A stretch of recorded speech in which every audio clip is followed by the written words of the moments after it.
to get up now. I want all of you to get up out of your chairs. I want you to get up right now and go to the window, open it, and stick your head out and yell, "I'm as mad as hell, and I'm not going to take this anymore!" Good evening, everybody. Welcome to Smith Radio. Your host, Brian Smith and Carrie Smith. Giving you all the late-breaking news of Friday, Saturday, Sunday, wrapping it all up, explaining it to you so that when you get to work on Monday, you know what you're talking about. We're testing our sound levels right now. Hopefully we are... I must have been too far away from the mic, but whatever. Good with the sound somehow. Okay. If I'm quiet, let me know. Okay, this is Military Veteran Talk Radio. If this is the first time you've been on the show, welcome, welcome, welcome. I was in the Air Force during the 90s, and my cousin Carrie was in the Marine Corps during the 90s. We've been doing this to where we would call each other and talk for hours and hours on end, 3, 4, sometimes 5-hour epic conversations about politics, life in general, for about the last 10 to 15 years. And right after Mitt Romney took a dive, threw in the towel, just like the 1919 Chicago White Sox, Black Sox, just taking a dive at the World Series. That's what Mitt Romney did. We got paid just like they did. We got angry. We got so angry. So we started this, Smith Radio. I got concerned about the future of America. So. Right. And so we wanted to do our part to try and help get the information out. And that's what we do, folks. We tell you the real news, the real information. We explain what is fact and what is fiction. Yeah, and this week is going to be a critical week because there is the release of a government document called the Nunes Memo. And, it takes somebody who has had to navigate through being in the military, having worked in the government, to be able to read this thing and decipher it for you. It does require a little bit of deciphering unless you want to sit there and meticulously go by line and try to translate it into layman's terms yourself. Right. It helps to have somebody like us to walk through the memo, which I plan on doing in this show, to really break down exactly what all this stuff means. There's people that are misinterpreting it. There are people who are, especially on the Democrat side, who are saying things about it that just aren't true. But I don't really think that they're lying. I think that they truly believe that what they are saying about the memo is true, or that the things that are being claimed that the memo says are false but are actually true. So there's a lot of that kind of stuff going on, and that's what we are going to do for you today. This is a big day in the sense that we've been reporting on this for a long time. Back last year, 2016, right after Donald Trump was elected President of the United States, and we realized that we did have an opportunity to beat back the devil, or the axis of evil that is the Democrat Party. December 11th, we did a show called Russia, Russia, Russia. It was all about this Russia investigation. And ironically, at that point in time, you could read the Steele dossier. You could read this fake dossier back then, and we did, and we exposed it on the show. We talked about how fake it was. I mean, the year and 3 months ago we were talking about this. This has produced absolutely nothing, and now, if you will, our greatest fears have been exposed with the memo that's come out. The deep state is deep. The FBI is at the highest levels is corrupt. We've always known that Obama, Loretta Lynch, we knew they were corrupt. We knew they were awful. Communist, die-in-the-wool communist, without a doubt. It's a fact. And a good friend of mine approached me today. He said, "Man, I've been trying to give you this present for weeks now." And I said, "Really? What is it?" And so he gave this to me. It's looks like an orange bottle of soda. But is it Carrie's alcoholic? No, it's a soda bottle. Carrie is seeing this for the first time. This is relevant to this show because this is what we're up against, and this is what we're fighting. Oh, so one side of the bottle is in English, and the other side is in what appears to be Russian. And as soon as you look at it even from a distance, you might even be able to see it from here. Brian is going. Are you going to put up? Yeah, I'm working on that. Okay, so Brian eventually. Thank you, Mr. Going to let you see a little bit of a closer picture of this, but it's got the hammer and sickle on it. You could see it from there. You could definitely see it from there. And Brian's going to bring it up here in a second. But you see the hammer and sickle. So first and foremost, I'm like, oh, no. And it's called Leninade. Yeah, Leninade. There's a store here in... Oh, you got it on? Is it up right now? Okay, so you're looking at it right now. There's a store here in Cincinnati. There's a couple of them called Jungle Gyms.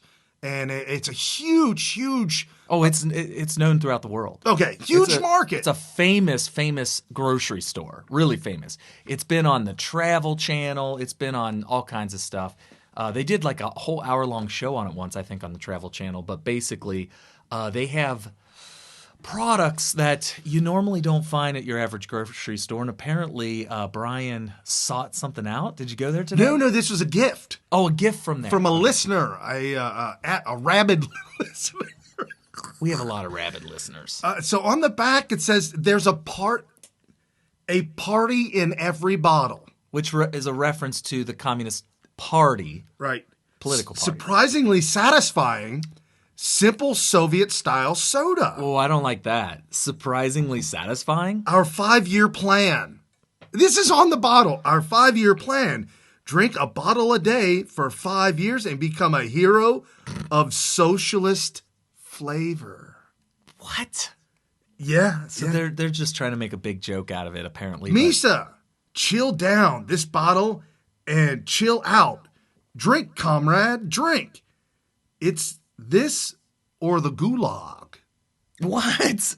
Drink this or it's the gulag. Right. They're definitely making a big joke out of it. Well, I don't know.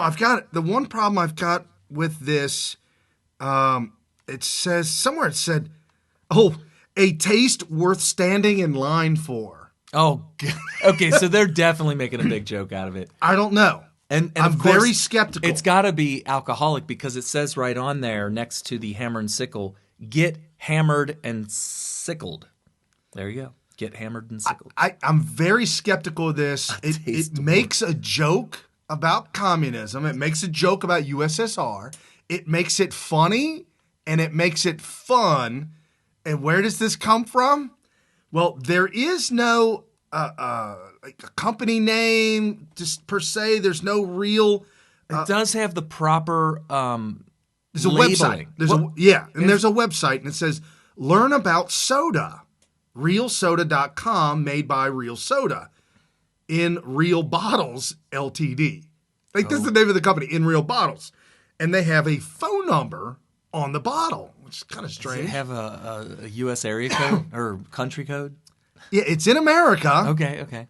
310. Don't look on the Google.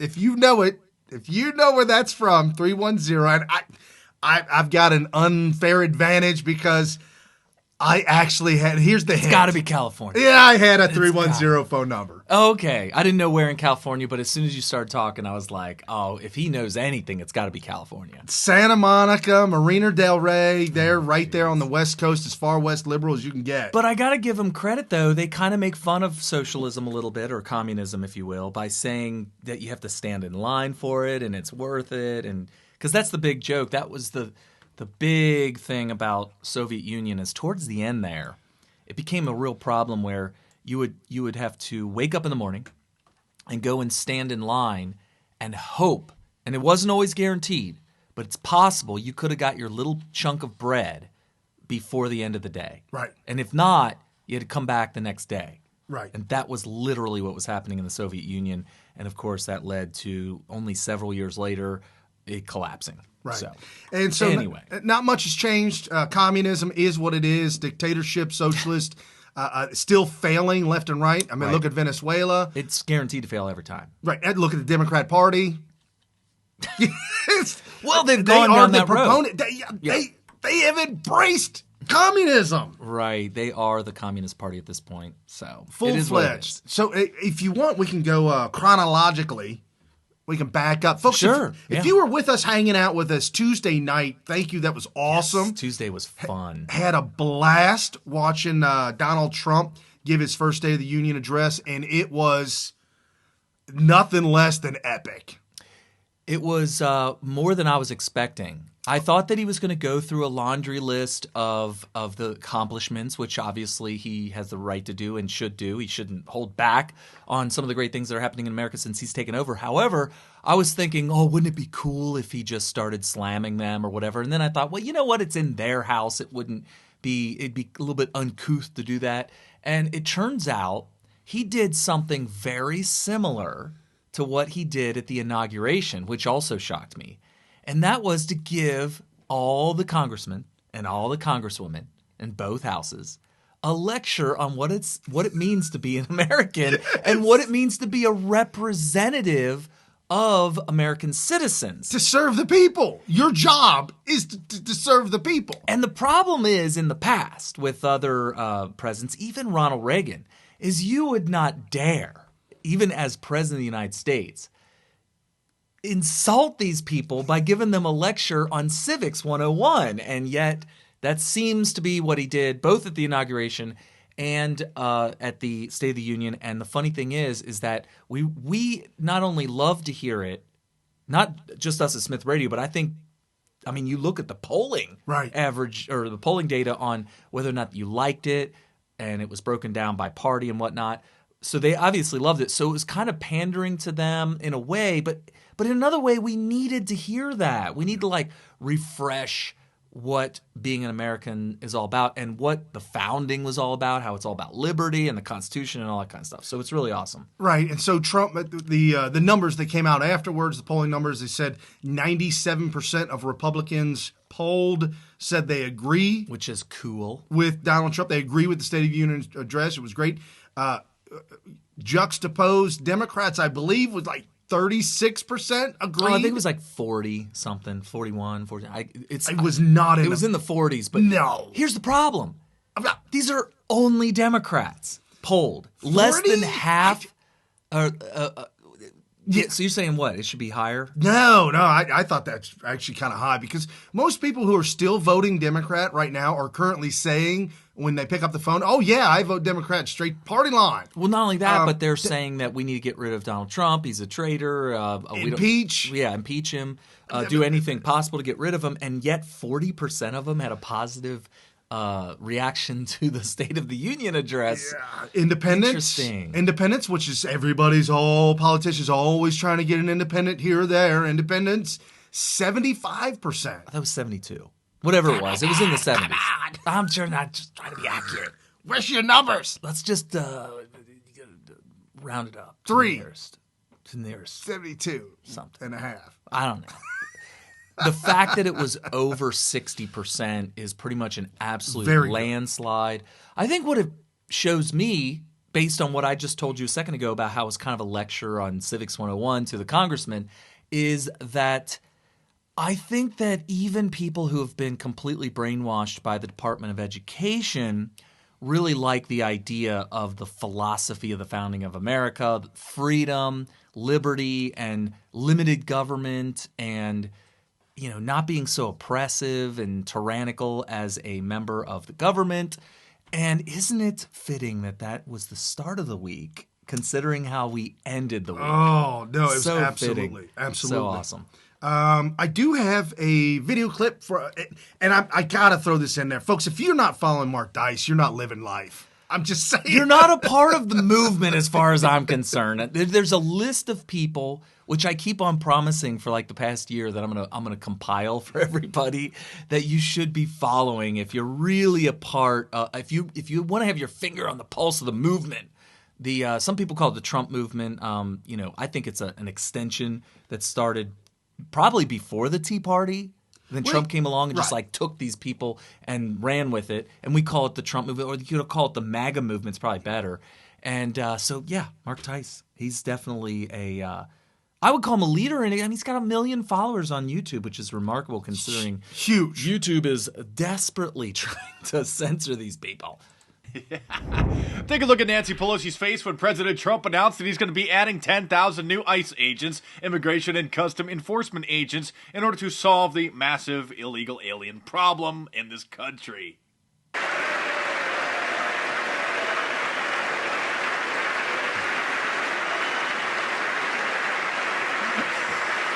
man. Something wrong, Nancy. I mean, look at her. If this isn't a walking corpse, I don't know what is.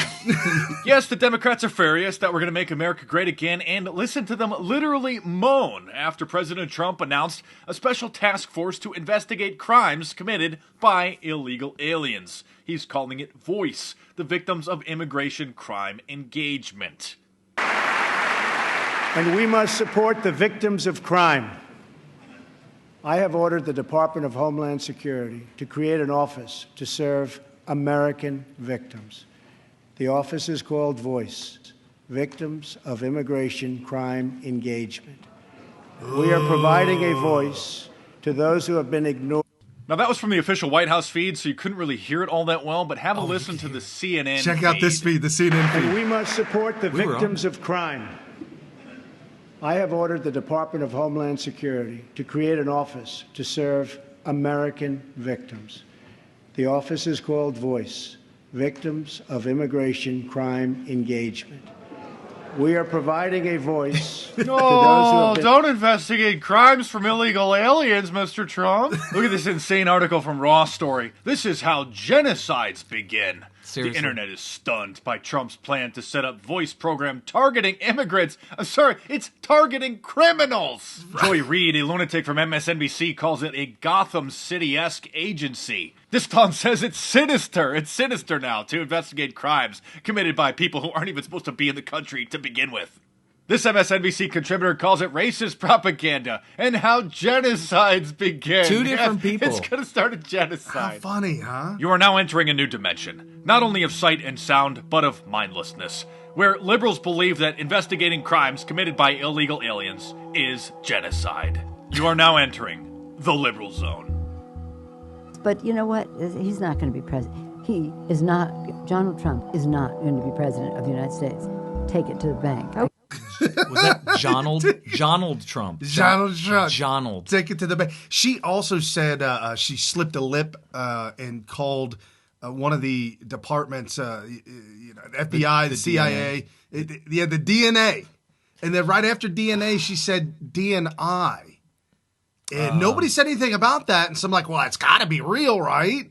Yeah, it's Director of National Intelligence. Oh, okay. DNI. Folks, there's so many three-letter acronyms out there that I have no idea. I mean, even being in the military, when we were call it the alphabet organizations. Yes, there's a reason that alphabet. Yeah. Alphabet swamp soup now. Yeah, apparently. But even in the military, there's a whole different language, and the fact that we haven't been around that or been in it, I'm pretty rusty when it comes to government lingo, if you will, or even the military lingo. I've had to brush up on it this week with the release of the memo. What memo?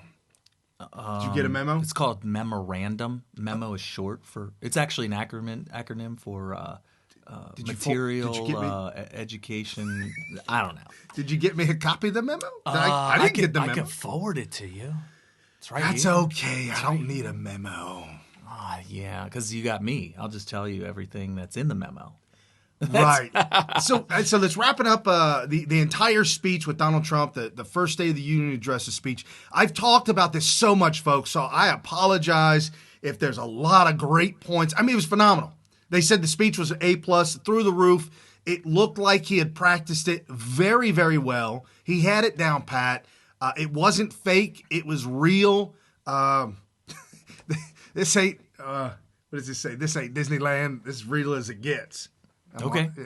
All right, I'll take it. Anyways, so no, I mean, it's Did seriously. you get sick and tired of State of the Union addresses over the years where they're just like, the State of the Union is strong. Yeah! And then they clap for about 40 to 50 minutes. And then they sit down and then you say like one other single line. And then they stand up and clap again.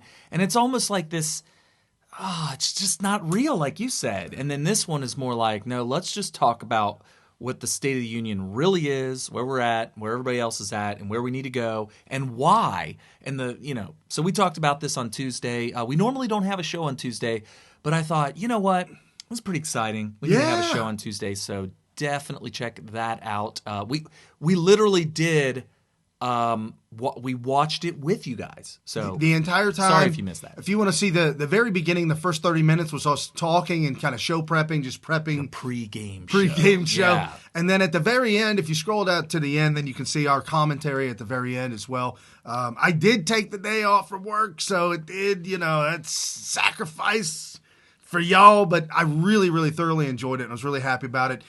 The message, if you will, if you haven't seen it, ironically, I've talked to a lot of people that haven't seen it. There's a lot of State of the Union? Yes. See, that's a problem. It's a big problem, and when I talked about it with my rabid listener friend, Your communist friends. my buddy who gave me the lemonade, the Lenin-aid. Lenin-aid. He said, no, I didn't watch it. He said he had to work and it was late. It was an hour and a half long. Folks, I'm not sure what the standard is, but that feels like a pretty epic speech. You could play it twice on this show. And that's all. You could not fit any more than twice on this show. Yeah, you know what we should have done, which, of course, is CNN. Do you know what CNN did?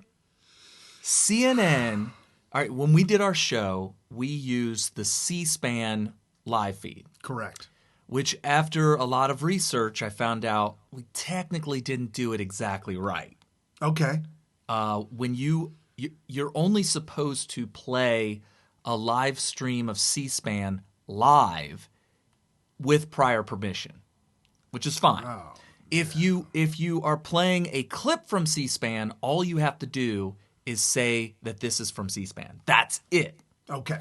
Courtesy of C-SPAN or whatever. You don't even have to ask for permission or anything. We did play a clip, an hour and a half long.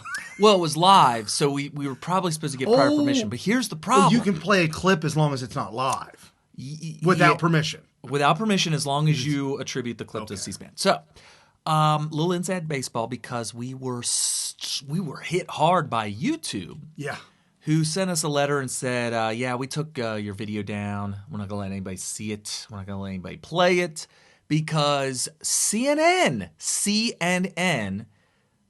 hit you with a copyright claim on your video. Now, my first thought was, oh my gosh, they're hitting us on that Mark Dice clip. That's what I thought too. Because Mark Dice was hammering, who was it? Was it Cuomo or yeah, it was Cuomo and Nancy, Jake Tapper and Nancy Pelosi. Whoever it was, I can't remember who all these jokesters are on CNN, but he was totally blasting. It was Pelosi. This is Pelosi because he was being accidentally being a journalist and pressing her.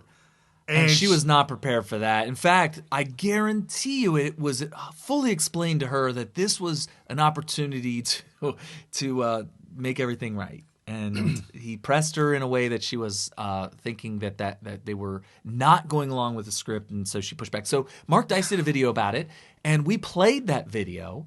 Mark Dice used the video legally as fair use, which if you read the laws in fair use, it's absolutely allowed for Mark Dice to do that. Now, our playing of Mark Dice's video, if he wanted to, he could hit us with a copyright strike because it was his video. Yeah. It was his commentary. We were literally just playing it and, spreading the word about Mark Dice in case you didn't know about him or whatever. And maybe that's why he would never go after us for copyright infringement. But he had grounds to do it, but it wasn't him. It was CNN.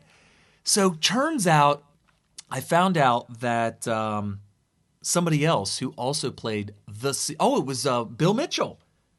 They shut his feed down. Yeah, I don't know. Was it shutting the feed down? Well, he said, I saw the tweet, and he said that everything's shut down. I'm sorry, folks. And we lost audio, we lost video, it shut it down. And if you read his tweet, he said, why is CNN busting us for copyright infringement when this is a C-SPAN clip we're using?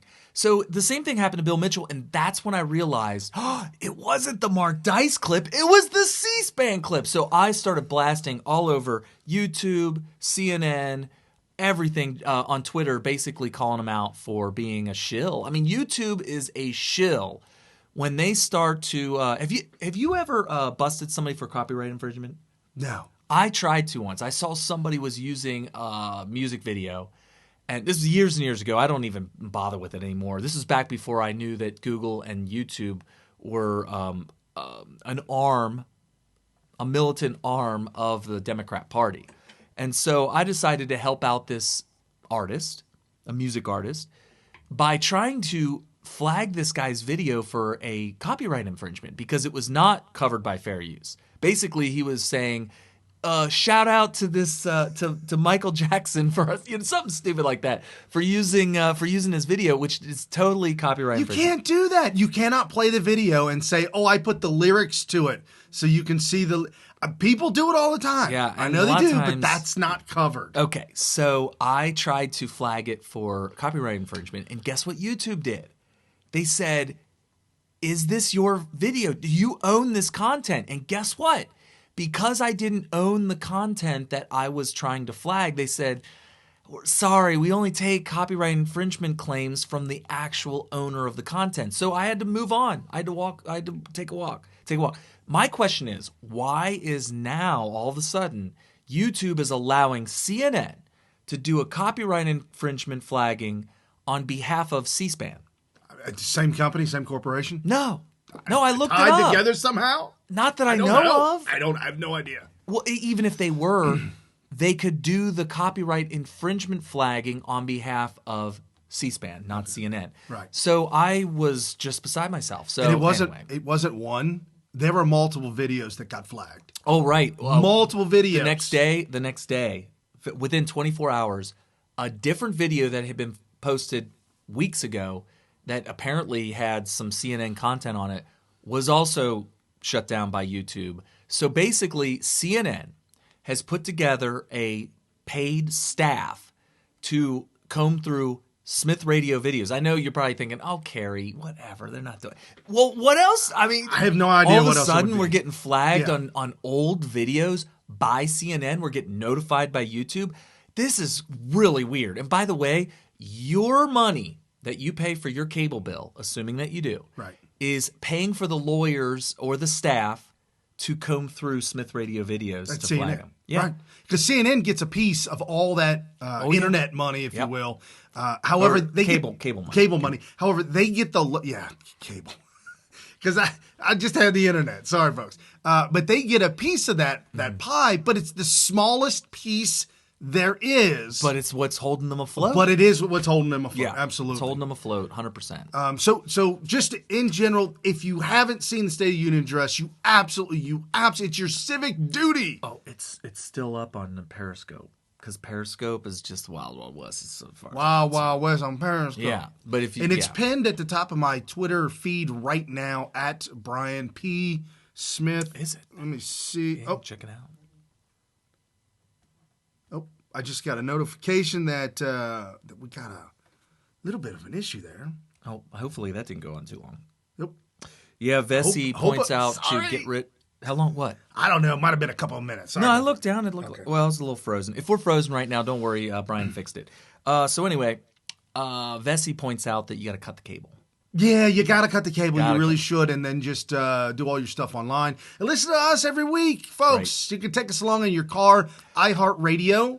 You can listen to us on iHeartRadio every single show. Even the entire State of the Union address. You can listen to the Absolutely. audio. Yeah.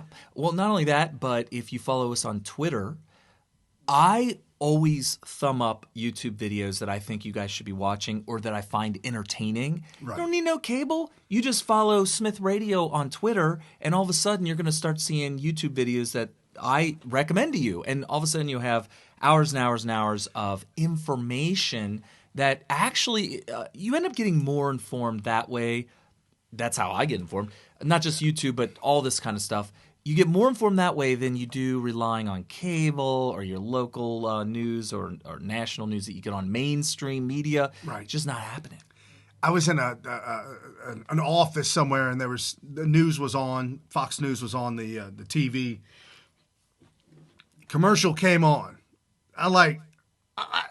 Oh man, how long is this thing gonna last? It felt like forever. Yeah, we went to a family get together like that where we had our cable cut for months and months, for me years, and Brian and I went over a family relative had their TV on, and it was raining cats and dogs out, so we couldn't go out and hang out outside, so we were kind of stuck inside at this family gathering, and we were just looking at the TV like, Can you believe how many commercials this is? I felt more dumb. And let me just give you a heads up, folks. There is a withdrawal period. You will go through withdrawals. It doesn't last very long, a month and a half, which it sounds kind of long, but you will not miss it. You said you went through withdrawals for a month and a half?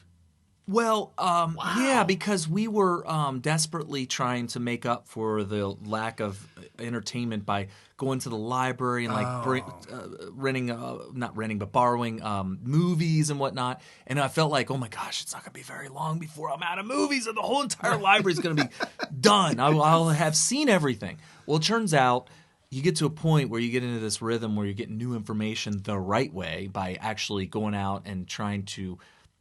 When you go out and look for information yourself from scratch, just with Google and start to search stuff, what you start to find out is you're going to get bad information. Right. So you start to become more discerning. And all of a sudden you're like, this is not good information. This is not very well substantiated. And then you move on. And all of a sudden after a while, you start to see it in mainstream media where you're like, wait a minute, I know that's fake. Yes. I know that's fake. And prior to cutting the cable, we're just like drooling and like like Joe Kennedy. Yeah, kind of like Joe Kennedy, which by the way, he's done. I don't want to give the wrong person credit here, but it might have been Jack Posobiec who said you are watching Joe Kennedy end his career in real time. Oh, wow. Oh. If you don't know what we're talking about and you didn't see the State of the Union address, after the State of the Union, which was masterfully laid out, I know Mark Dice earlier talked about the Democrats moaning and groaning. Right. Democrats didn't clap. They sat on their hands. There were pictures of one Democrat was getting ready to stand up. He was clapping, sat back down. No, it was like this. It was like this. It was like... And then he went like that and then went like that. Yes. He didn't even get all the way up. No. He leaned forward like he was going to put all of his weight on his feet and looked around real quick, realized nobody else was, and just slammed himself back into his seat. Say that Chuck Schumer and Nancy Pelosi looking back and forth at each other, making sure neither one of them were standing at all. And we didn't put boycott NFL, which I should have for the show. I should have hashtag boycott. No? I got news for you. Don't hashtag boycott? Twitter put together an algorithm. You are highly, highly, highly censored. No, censored. You're highly censored if you use hashtag boycott NFL or actually boycott for today. And the reason I know that is because on my message groups, my DM groups, they were anything that had a hashtag boycott or hashtag boycott NFL in it was flagged for suspicious tweet. Oh, and you had to click. Man. You had to click on the link that said "View Anyway." Wow. Yes. So we did. If you look, I didn't do it on that. I didn't do it on our scope. My tweet, I put boycott. I spelled boycott B0 YC0TT. Okay. So I use zeros instead of O's to avoid getting detected by Twitter. They might catch on to that. So hashtag boycott is definitely a tag I would highly not recommend. Avoid that at all costs or else you will be shadow banned. So the Democrats not standing whatsoever, sitting down the entire time. They moaned and groaned. It was like spoiled brats that had to. It was unbelievably disrespectful to America in general. To the president, obviously, which they don't care about. Their pride will come before the fall. Their pride will be their fall. Their hatred for this Trump. Which Trump are we talking about? This one. Well, there are several Trumps. This hatred for Donald Trump is it's so beyond anything normal. It is absolutely insanity at this point in time. And the American people are seeing it. They're seeing it with the Democrat Party, which is in full implode. When a star goes supernova and it goes in, it is absolutely shrieking to then implode, explode in a spectacular fireworks show. I really cannot see the Democrat Party. I mean, people are speculating 2018 Democrats going to take back the House. I find that very difficult to believe. Not at this late time. We're already in 2018. What I've noticed, and I've been monitoring, observing politics very closely on a daily basis since the 2000 election debacle, if you remember that. Oh, yeah. And actually, You talking about Chad? the hanging Chads. But actually, I started watching it with the debates of 2000 election cycle, and then I watched it almost on a daily basis since then, all the way up, 2018 now? Right. So for 18 years, very, very, very closely watching it, and I can tell you, this is too late, but I can also tell you that the public forgets so quickly. They do. So you can't just be like, yeah, we're coasting in for a victory. No, the public forgets so quick. It's unbelievable. When you hear them say, I don't think the party's ever going to recover, let me assure you, I've heard that said by Republicans and Democrats several times each over the years. And they're always wrong because they always come back because people always forget. They forget. There's a sucker born every minute type of thing. I'll never forget when, I don't know if it was 2008 maybe, when I started realizing, and that's when Obama was elected, when I realized that people who were voting, who were able to vote for Obama at 18 years old, were only 10 years old on 9/11. Right. And that's when we were just like, wow, this is scary because people are going to forget 9/11. And sure enough, they did. And they forgot a lot of other things too. And people are going to forget. I mean, it's too early now, but you just wait. It's only going to be a couple of years before a majority of voters are going to forget how miserable of a government, I guess, we had under Obama. They're going to forget. They're going to forget it, and that's why we continue to remind them and other folks, and we bring up good points, and we bring up like a flashback Friday type of thing. We do the research to make sure that the youngins know. Right. And when I see stuff like Leninade, I got to bring it to your attention, man. Joking. I might have bought that, though, just because it's funny. I would have bought it just Like because a I wanted to novel. show y'all. Yeah. Right. Why is it orange instead of red? Now, you guys might not be able to see this through. Like, it kind of does look red on the screen right now, but it's orange. It looks like, It should be red, though. yeah, it looks like orange Gatorade almost. Yeah. Yeah. Big K or whatever. Right. But here's the thing, folks. Communism is alive and kicking. It is not a dead concept. It's not a dead idea. It truly... It's worse now than during the Cold War. I would think so. There are so many Democrat politicians that are full-fledged card-carrying members of the Communist Party. This is all they want is they want to destroy what we have, the most unique experiment in all of human history, America. And during the State of the Union address, Donald Trump laid it out and said, this is who we are. We. They made it a point in a lot of different memes to say that Donald Trump used the word we like couple hundred times. I don't think he said the word I. Juxtapose Obama's any speech Obama ever gave. It was always I, me. It was all about me. him. Robin points out that education is the key. Need to redo education. Yeah, we have yeah. Betsy. Is it Betsy DeVos? DeVos, yep. Betsy DeVos, Yep. who says that Common Core has to go away and would actually She may have even said champions Common Core's dead. Right. She It's champions possible. homeschooling. Donald Trump champions homeschooling. I mean, it's just everything that is the basis, the foundation of the America that as it was founded.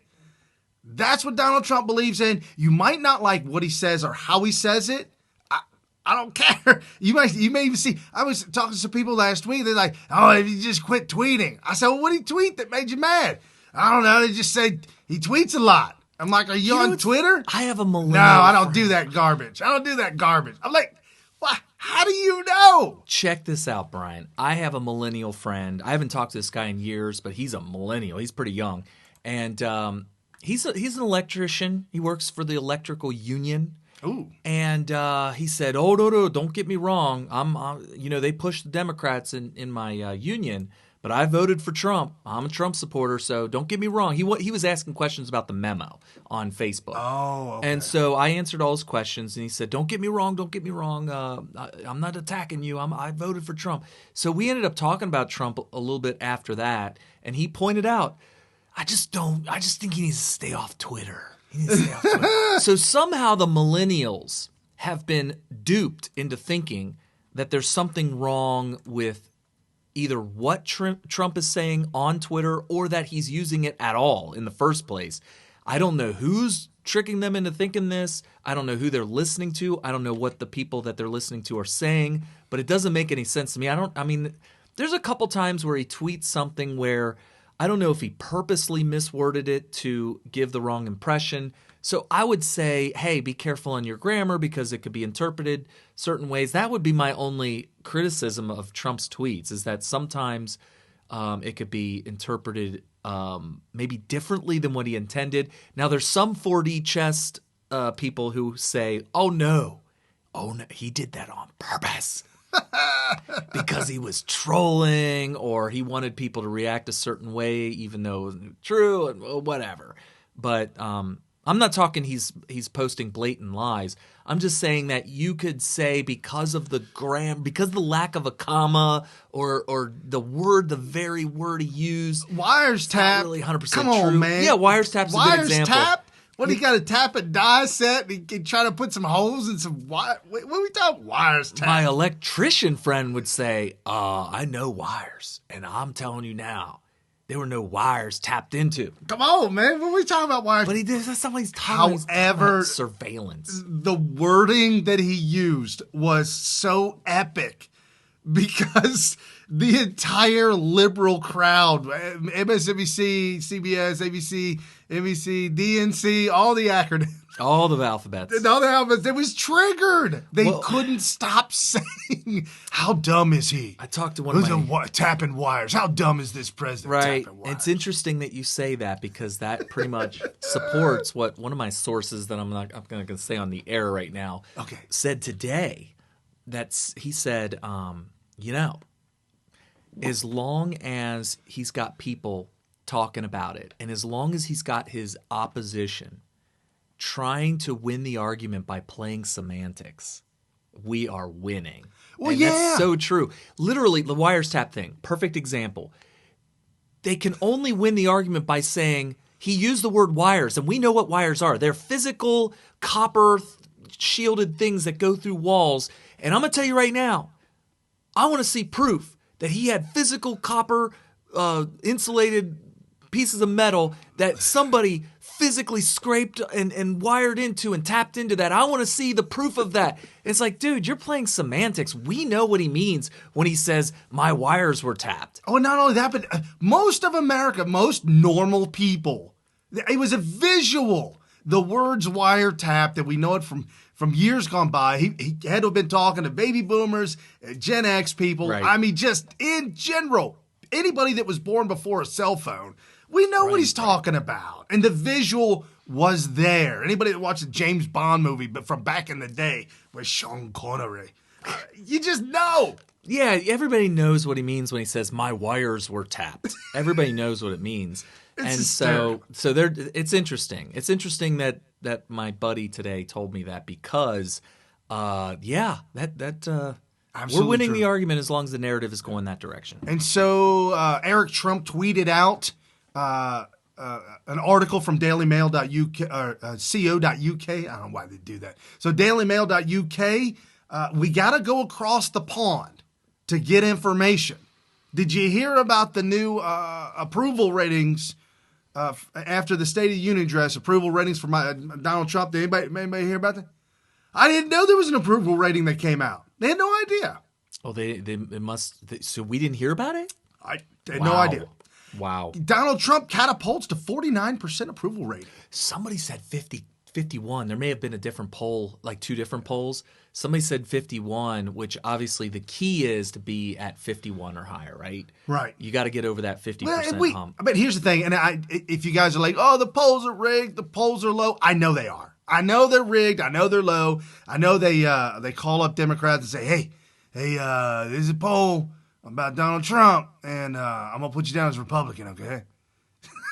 Right. Whatever it takes to make it fake. The polls were rigged back then. It's the same people taking the same polls. So to tell me they're not rigged now, I just can't believe it. But anyhow, to beat the cheat, to have a poll and the poll numbers come up and they either it's hard to get a hold of the number or whatever it is, We'll give it to you straight here, folks. So, one last thing about State of the Union address I thought that Donald Trump played so masterfully was that multiple times he talked about a situation, or he talked about, whether it be the wall, whether it be DACA, illegal immigrants, North Korea, whatever the situation he was getting ready to talk about, he started to get into it. I don't know if he did this on purpose or he knew the Democrats would play into it, but as he started talking about it, he would say something and they would moan and groan, or and then he would then fade away from that moan and groan and say, and we have here with us the victim of your policies. Yes. The victim of the very thing that I'm trying to fix that you all are groaning about. That was, I think bigger than the fact that they didn't stand, the Black Caucus didn't stand when he talked about the improvement of black unemployment. Not a single one. That's obviously really bad. But for them to groan on a situation that he's trying to find a solution to, where there are not only victims, real victims, but victims in attendance at the State of the Union, was probably the most devastating for the liberals. Two girls that were friends, they're 16-year-old girls that were school friends. They were walking down the street, they're in the wrong place at the wrong time. 6 MS-13 gang members apparently killed them, slaughtered them in the streets. Ugh. Their parents, all 4 of them, the mom, the dad for the one girl, and the mom, the dad for the other girl, sitting right next to each other. Donald Trump calls them, points them out, and talks about them. And it's one thing for a mom to be bawling and crying. You kind of almost expect that. I'm not trying to be sexist, but you just kind of expect that. Mm-hmm. To me, it's more moving and more telling if you look at the father. And he's crumbled in pieces. And these dads were absolutely those were real broken. Tears. I mean, these are real victims. Imagine if you have a child that it's taken from you because of Democrat policies, which happens all the time in America. And you get pointed out and reminded of it by the president in order to and they want to. Don't say, oh, he's exploiting these people. They want these things to be solved. They want the legacy of their fallen loved one to be that we have a president that's going to actually encourage Congress to make the changes necessary to make sure that other victims don't happen. Kate Steinle? Kate's law. Kate Steinle law. It's Kate's law, yeah. Kate's law. Obviously Trump did something to try and so that her death wasn't in vain, just a waste, right. Just throw away a body just because some illegal immigrant jumped the border multiple times, living in a sanctuary city, which is cool, whatever. Nobody's going to enforce the law. And when I lived in L.A., cops were not allowed. It was against policy for them to ask your status. They could not ask you if you were an American citizen or not. They weren't allowed to. I don't even think they're allowed to now, which blows my mind. How is law enforcement not allowed to ask your citizenship? You here? What? You got a driver's license? No. Social security number? No. Are you even allowed to be here? You're not allowed to ask me that. What are we talking about? And that's the insanity that is the liberalism, the Democrat Party. It is completely corrupt and insane. And so when these folks, when they get up and they talk, they are just Nancy Pelosi, just a bumbling fool. Barack Obama, when he spoke, just bumbling fool. There are no new ideas, no new policies, nothing. They had nothing. And then right after Trump, and everybody started chanting USA, USA, which was amazing. Gutierrez made a beeline. He started running. That was hilarious. Running for the door. All the things, look, I understand there's certain policies that if people are cheering on that you're really against, and you want to make a statement, you want to show the world how upset you are at this grand venue where there's going to be, millions and millions of people watching. Stand up and storm out of there. Make a big spectacle. That's fine. But because they're chanting USA, does this guy, how clueless, how tone deaf do you have to be to try to let the world know how upset you are that the representatives of your country are showing patriotism to that country. It doesn't make any sense. Makes no sense. And then Trump referred to this building. This is the people's building, and in God we trust. Oh yeah, he pointed at it. A lot of mainstream media were trying to say that's not America's motto, and God we trust. Well, however you look into, he pointed up. Yeah, you look into it. That pretty much is our motto. Well, even if they tried to make the argument that there was something wrong with him bringing that up, he pointed to the air, and I thought, oh, he's pointing at God. No. Look at the ceiling. It was way up high, real close to the ceiling on this fascia thing that sticks down where the columns are holding it up and everything like that. Giant, huge letters, and they aren't even, I don't even think it's carved in. It's like these black letters on white background. On the white wall says, "In God We Trust." So it's like, okay, well, I haven't heard anybody demand that those get ripped down. Oh, they're coming down now. Yeah, probably. Probably. And he talked about the monuments and the statues and the founding fathers and what this country... It was a history lesson. The end. It was like a civics lesson. Yes, civics lesson. Civics and history lesson to the completely lost congressmen. Not all of them, but enough of them that it's worth having to give them that lecture. Right. And so right after that, we were talking on our scope about it. And I saw that Joe Kennedy was coming up next, the Democrat response. And I said, I don't want to listen to this. This is going to be hogwash, phooey. I'm the glutton for punishment. And I asked Kerry. I even mentioned it to him because, folks, when you got a dilemma, you got two options. You can take one or two. Watch who you ask for advice, because you're going to ask the person for advice that's going to give you the answer you want. Okay. And so I looked at it and I'm like, we should play it. And I made a comment, hell no. And I looked and said, Kerry. I wanted to make fun of him. And Kerry said, yeah. So I picked the right person because I really knew what we should have done. And we did. I'm gonna compare us to Milo. Well, let me just say, I would have been so upset with myself if we did not, because we ended up seeing the Drool Gate, Drool Kennedy. We had trending at one time hashtag KY Kennedy. That's a little bit risque for my taste, but it was trending on Twitter. Okay, so I've been doing this for years, and it was actually like a running joke for a long time that we haven't brought up in a long time, because I used to scour Yahoo News and a couple other really far left liberal sites for material for the show, and Brian was just like, "What are you doing?" And so, yeah, he hated it, but because it was like, I would say, "No, I got this Yahoo article I want to talk about," and well, turns out Milo, who has just recently started a new show that's on behind a paywall on his website, and he does these little teaser, like 1 or 2 minute teasers on YouTube. So you can go and follow the YouTube channel in order to see the teasers. Or you could pay, it's like $30 a month or something like that. Yeah, it's a little steep.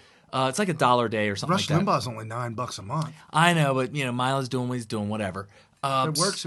Yeah, so he's doing this show, and so I watched a piece of and he said, well, he asked somebody, I don't know if it was a caller or something, said, where do you get your information? What are your sources? And Milo said, well, I could tell you some of them. I'm a little bit reluctant to say the actual names because they're not always right all the time. Right. But I will tell you this, and I kind of had to pat myself on the back on this one. He said, a vast majority of what I'm reading is far left liberal publications. And here's the reason why. This is the reason why this makes total sense. Rush Limbaugh had previously said, most of the stuff I'm reading is far left stuff. Right. If you have a really solid, good understanding of the conservative ideology, you don't need it reinforced by reading. You know what they're going to say. If you're reading a good, let's say a really good article on Breitbart, or maybe a right-winger that gets published on Drudge Report or something like that, when you read what they say, you might get some information that you didn't know, like facts. You might find out facts that you didn't know before.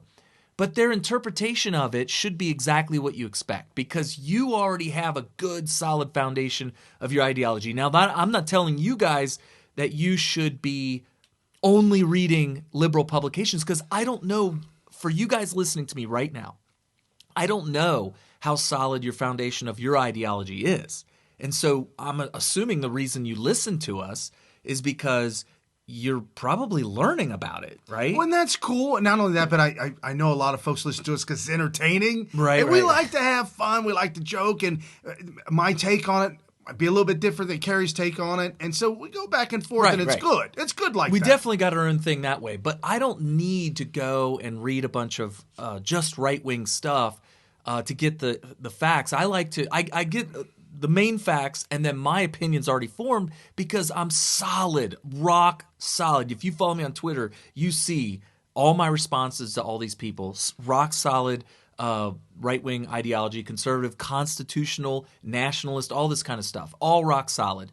So I read the liberal publications because I instantly see where they go wrong. Right, and that's funny that you bring that up. And Milo does that, and Rush does that, and all that kind of stuff. When we first started this show, I literally would get all my information, news and news outlets, either Breitbart, Rush, some of the other conservative networks, and we get different articles and their take on it. And I realized at one point in time, early on in the show, years ago, that, wow, something just not clicking here. And then I would see other folks like Mark Dice or PJW, and they, exposing mainstream, exposing CNN. And so I had to do what nobody likes to do. Which is? Except Carrie. He's the only one I know who likes doing this.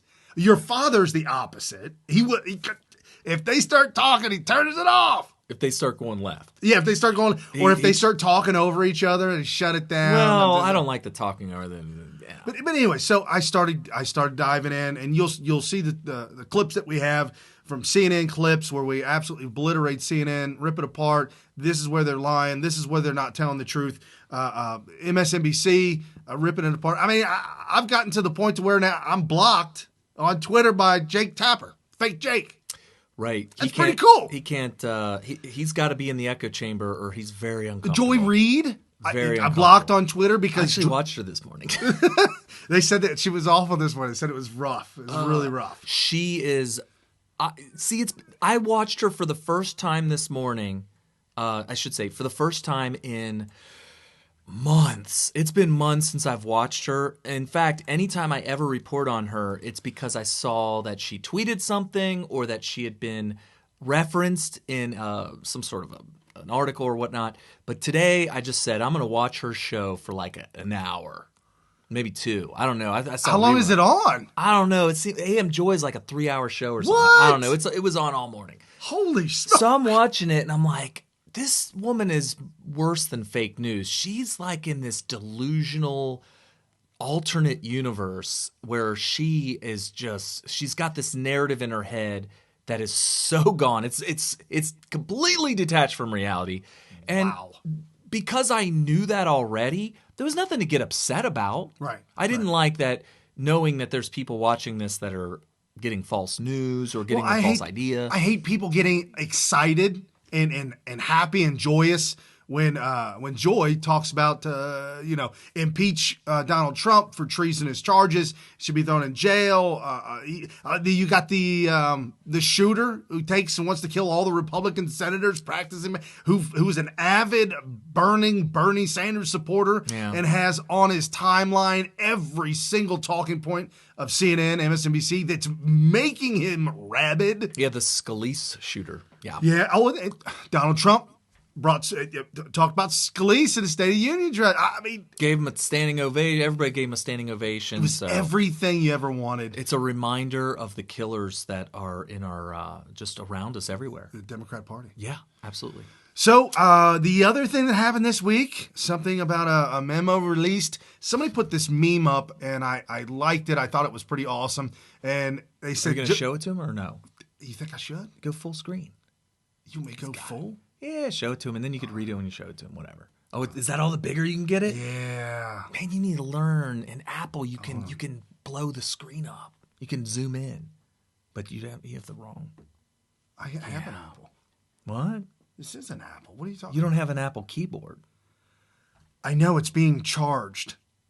Oh, you It blew didn't, it, man. folks. I Blew it. got a brand new iMac Maybe you could plug it in with the now. keyboard and the mouse.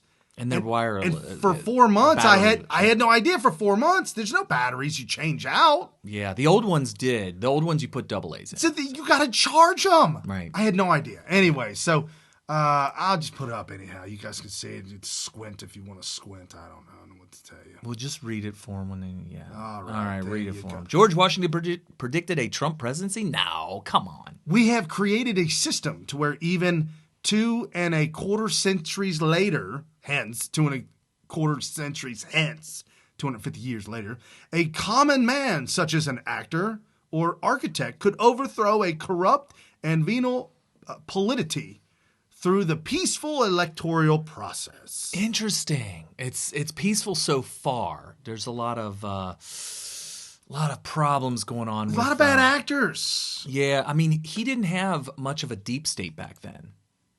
I have no idea. I don't know. I mean, there were positions of permanent employment in the government, I assume. Right.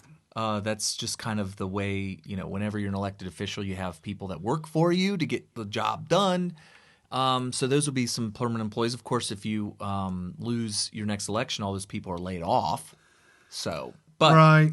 the deep state today has become the Leviathan that has taken over the Constitution, as you will hear later as we expose the memo.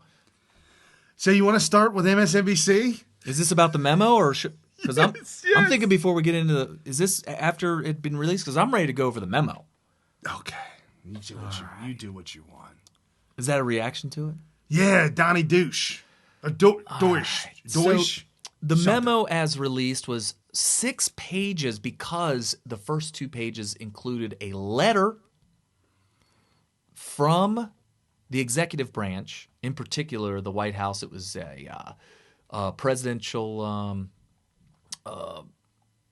counsel to the president, Donald McGahn, and he wrote this to Chairman Nunes, pointing out the justification for releasing classified documents. So that's what the letter was about. I mean, I read it on a Periscope. I don't. If I read it again, it might get. If you want to read it, go ahead and read it. Yeah, don't read it. Well, you read it. We're not going to read it on the show. Yeah. So that's. I am going to put the pieces together so that you guys understand exactly what this memo has done. This is a mind-blowing memo. This is bigger than expected. Dan Bongino was talking about it and said, heads are going to roll, heads are going to roll. I just don't even know how big this is. Rush Limbaugh, this is the biggest thing ever. Dan Bongino said the same thing. This is the most damning release of information of treasonous acts in our country since the founding of our country. I don't think there's anything more damning than this memo. It's so bad. Tucker Carlson did his entire 1-hour show. He said, "We've never done this before. I've never done an entire show on one thing, but this is so big." I mean, my scope on it was about 44 or 45 minutes long. I read it and then I gave you my thoughts on it. It was interesting because when I did that scope, I had not even read it yet. I literally was like, I'm going live, and just hit go and said, all right, I'm going to read it. But importantly, this letter in the beginning, this is very key. If you ever hear a Democrat try to say that the criticism of this memo is that it should not have been released, that Donald Trump or whoever else involved in the release of it or the declassification of it were being negligent or dangerous to America's security, national security, all this kind of stuff. This letter puts that to rest. Yeah. Oh, and, yeah. And here's the funny thing. Even though it's a letter from the president's aide or what do they call him? Counsel to the president, I guess attorney, to Devin Nunes, it is written with the knowledge that the general public's going to be reading this. So it kind of it's kind of like, hey guys, I'm saying this to Devin Nunes, but this is for all you guys to read. So that's why it's kind of an interesting letter, and it makes the case for unclassifying this stuff. And for Nancy Pelosi to say, how dare you release classified information? I'm sorry, Nancy, it's been it ain't classified no more. It's been declassified. And he has the right to do it. And all of this is pointed out in the letter. So I highly recommend that you always refer to that letter. That's the first 2 pages of the 6 pages released. Whenever somebody tries to make the argument that he should not have released it, it damages the intel community, it's dangerous, and blah, blah, blah. So that's that. So Pelosi said that it exposes the FBI's tactics on getting information. No. I'm like, no, it does. It shows us. Oh, right. Yeah, it shows us how awful the tactics. The tactics are obviously awful. But it doesn't. These tactics need to be changed. You would think. It's called breaking the law of the land, the Fourth Amendment. So anyway. Okay, here's the big thing of the entire memo. The memo has pieced all these characters together. The big takeaway is that Carter Page was a volunteer for Donald Trump. Carter Page was a naval grad with no criminal record whatsoever. Carter Page was the one that the Obama administration sought to spy on, if you will, and wherever he was, Donald Trump and the likes would be there as well, so that they could gather. So spying on Donald Trump's campaign via proxy. Right. By going through Carter Page. And interestingly, Carter Page, and this is a recent criticism, that, they've been investigating this guy since 2013. All right, here's how you defeat that argument. You can't just perpetually spy on an American citizen forever. In fact, the memo points out that a FISA warrant is only good for 90 days.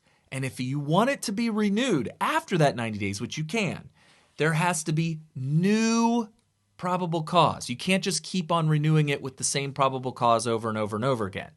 And the memo also points out that the probable cause used to get the request for FISA surveillance approved was highly suspect. And they pointed out a laundry list of reasons why it probably should not have been approved. So he was surveilled apparently in 2013. Somebody said 2014. Whatever. Doesn't matter to me. They're trying to make the argument that he should be wiretapped at all times. That's against the Constitution. Right. You don't just say, we should be looking at this guy, and then he gets surveilled forever.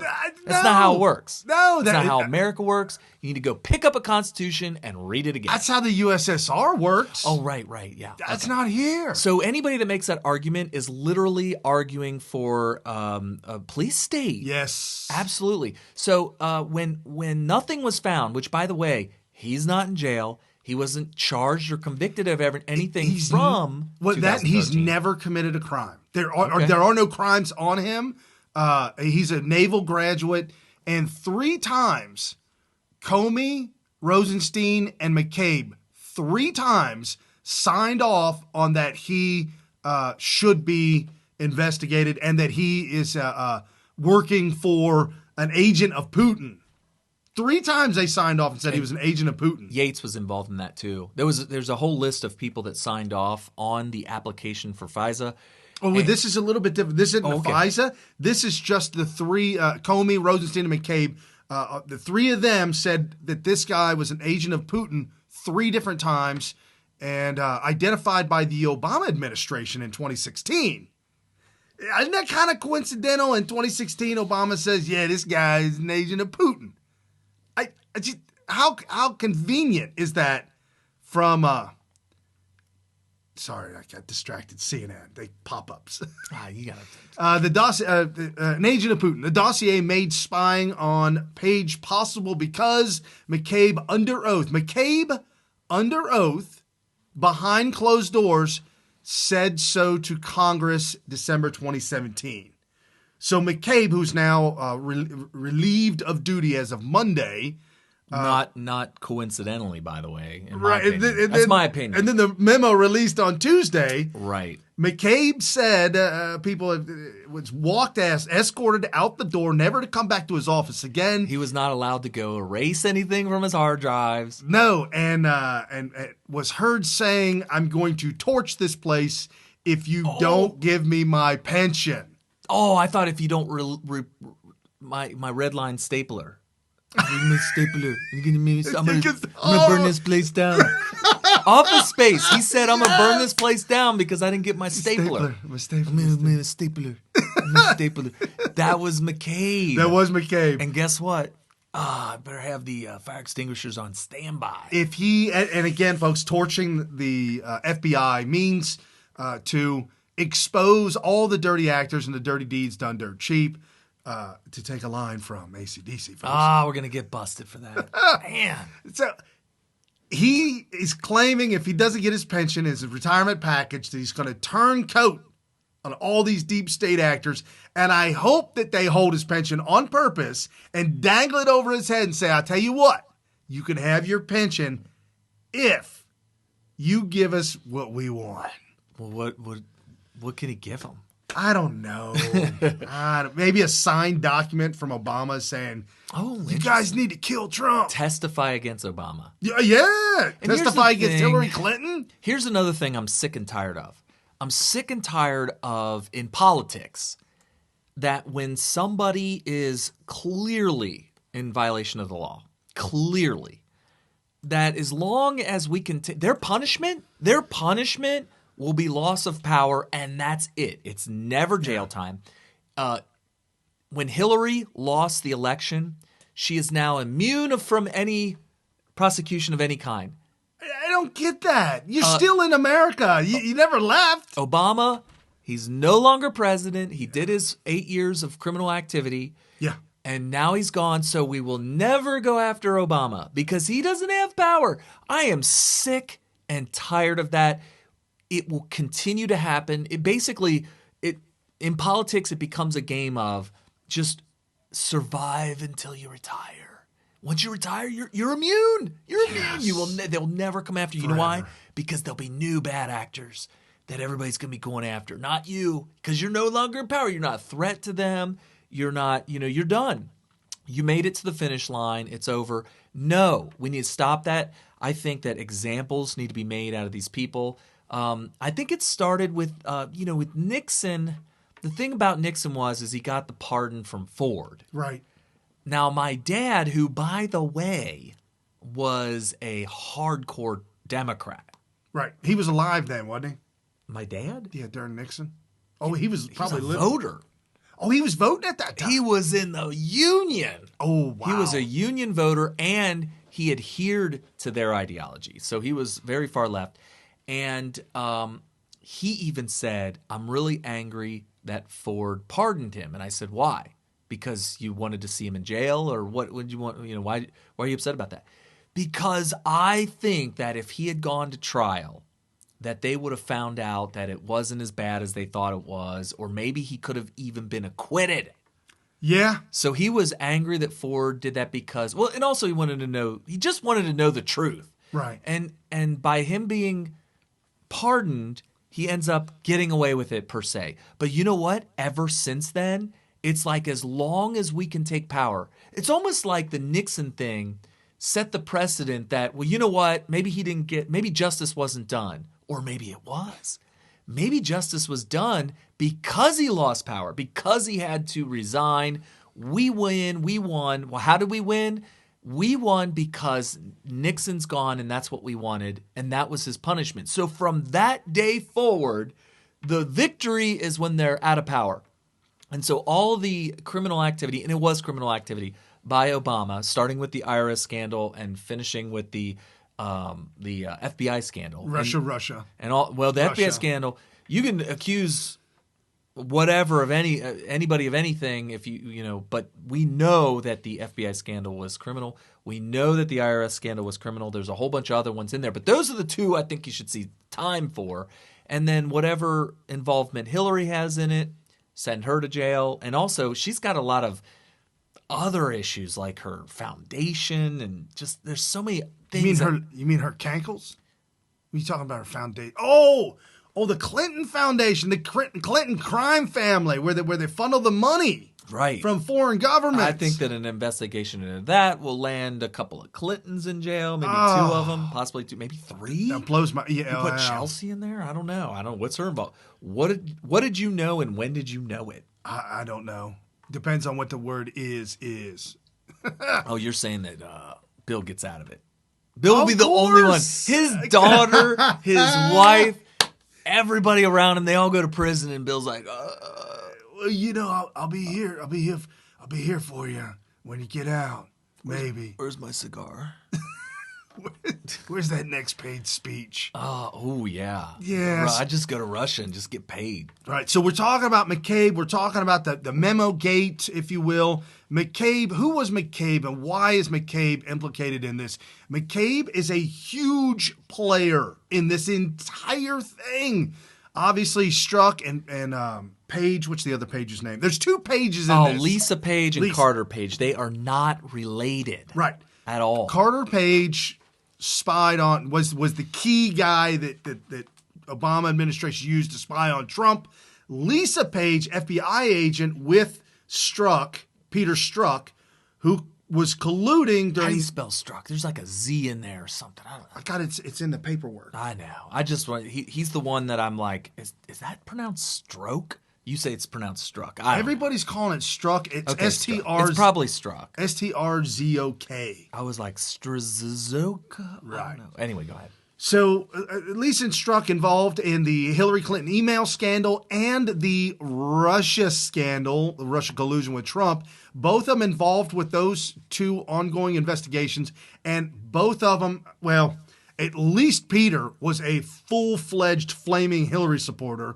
Yeah, he admit that in his text messages with his mistress. Yeah, Lisa. Apparently was a little bit on the side. I don't know if she was Bernie Sanders or Hillary Clinton. They talked, 40,000 plus tweets together, or not tweets, but texts that they were kind of fueling the fire of each other with anti-Trump rhetoric. But they said on average 1 text every 4 minutes for like 5 months. Yeah, they were in love. And let me tell you something. They both had to be anti-Trump because the relationship ain't gonna work. No, you have nothing in common. So, but McCabe, we're talking about McCabe, who is his wife. What is his connection with Hillary Clinton? Well, he was involved in the email scandal, and his wife. He's involved in the email scandal. Okay, Hillary Clinton's email scandal. He's part of that in the sense that he's investigating it. He's part of the investigation crew on that. He did not. Now, remind you, he did recuse himself and said, I got to walk away from this. 1 week before the election. 1 week before the election, McCabe recused himself when all the information came out that his wife ran for Senate in the state of Virginia in 2015. Her name is Jill, unsuccessful, did not, couldn't even have possibly won because this was her first attempt, first try. Nobody knew about her. Nobody knew her political history. She didn't have any political aspirations before this. All of a sudden, during her run, Virginia's state Senate, a super PAC, Political Action Committee, affiliated with the then Virginia governor, Terry McAuliffe. Total communist. Terry McAuliffe is a huge commie and a big-time Hillary and Bill Clinton supporter. Clinton Foundation type Ike. I mean, he's definitely in deep. Well, his super PAC moved $500,000 to Lisa McCabe campaign. I did not know that. $500,000 went to her campaign. Breitbart wrote about this. Breitbart said FBI Deputy Director Andrew McCabe, whose wife Jill had hundreds of thousands of dollars thrown behind her in the state Senate campaign. The PAC gave her $500,000, and who else gave her the? It was the DNC gave her another $200,000. So she received $700,000, and you're like, well, okay, but she's running for the Senate. What's that big deal? Well, first off, it's the first time round. She's running first time around.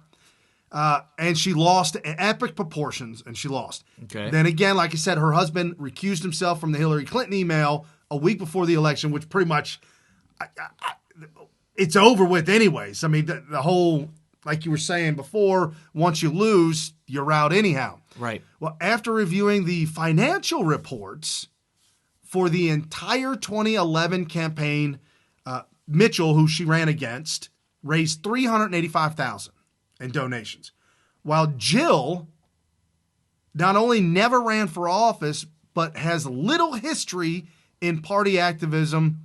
She received $700,000. So the guy she was running against received $380,000 in donations. And some new He's rookie. political, right? He's a political guy. Wow.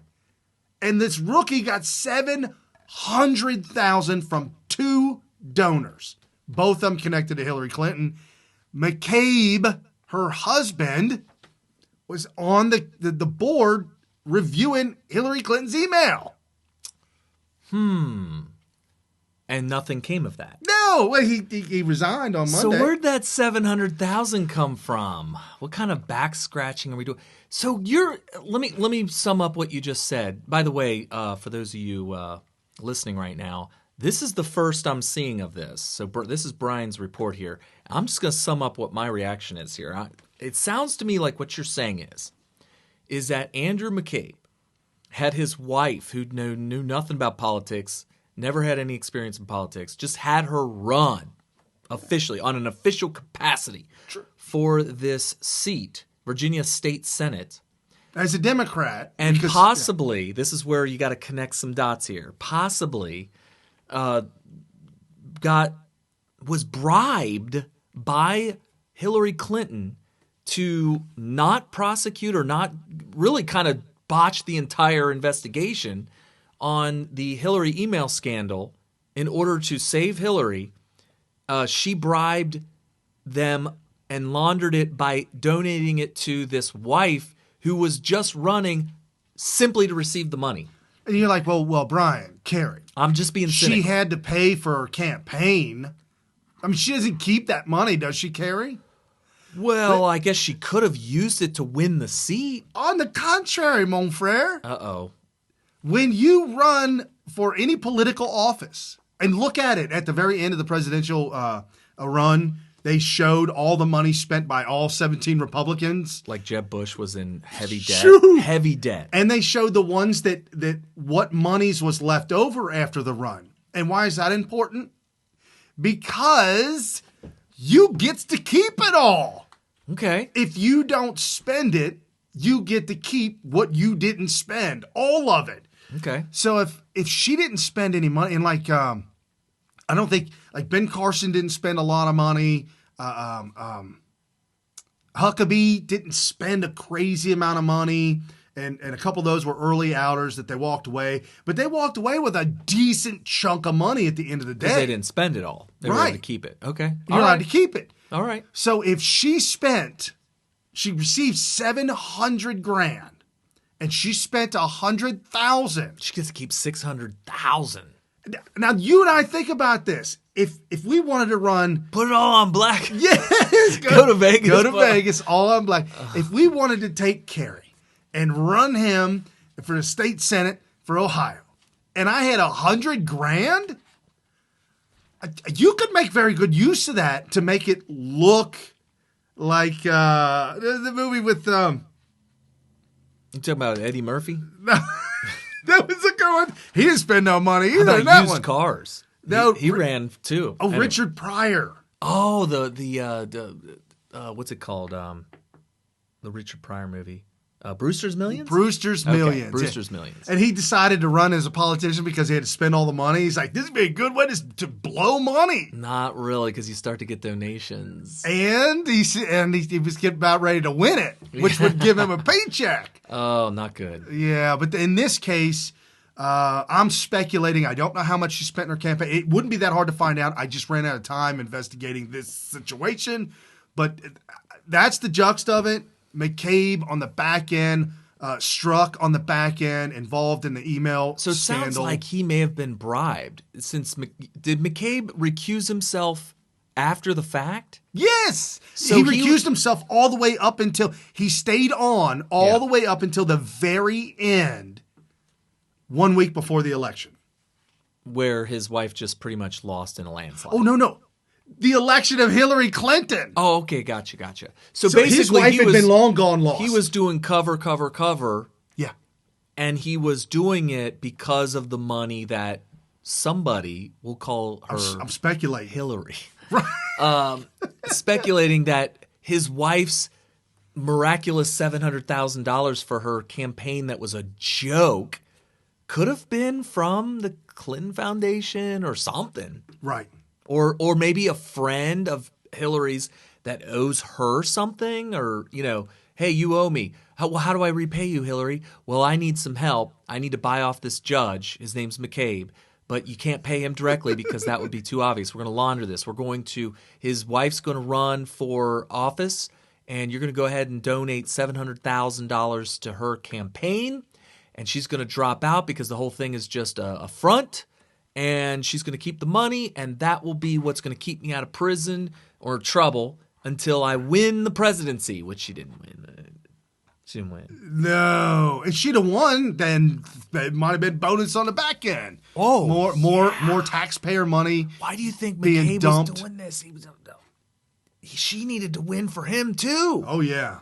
Oh, the cash cow. You can't let the cash cow die. No. And she was – this is why everybody is protecting Hillary Clinton, because she was able to lie, cheat, and steal and pull more money down than any other single politician. They knew she was the money man, if you will, or the money woman behind Bill Clinton's racketeering and all the money. On a side note, we saw a movie this week called American Made. Oh man, the Clintons having a drug running, Escobar coming through with cocaine into Arkansas.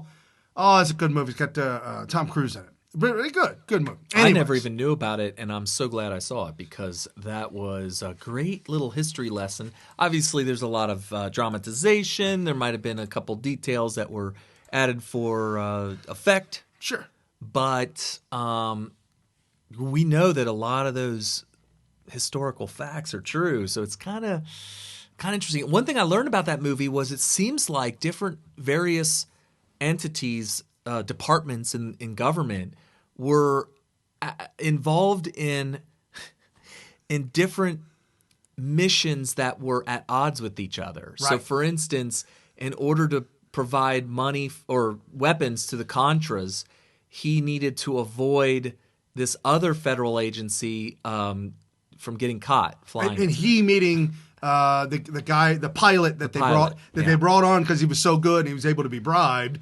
The pilot, they brought him into the CIA.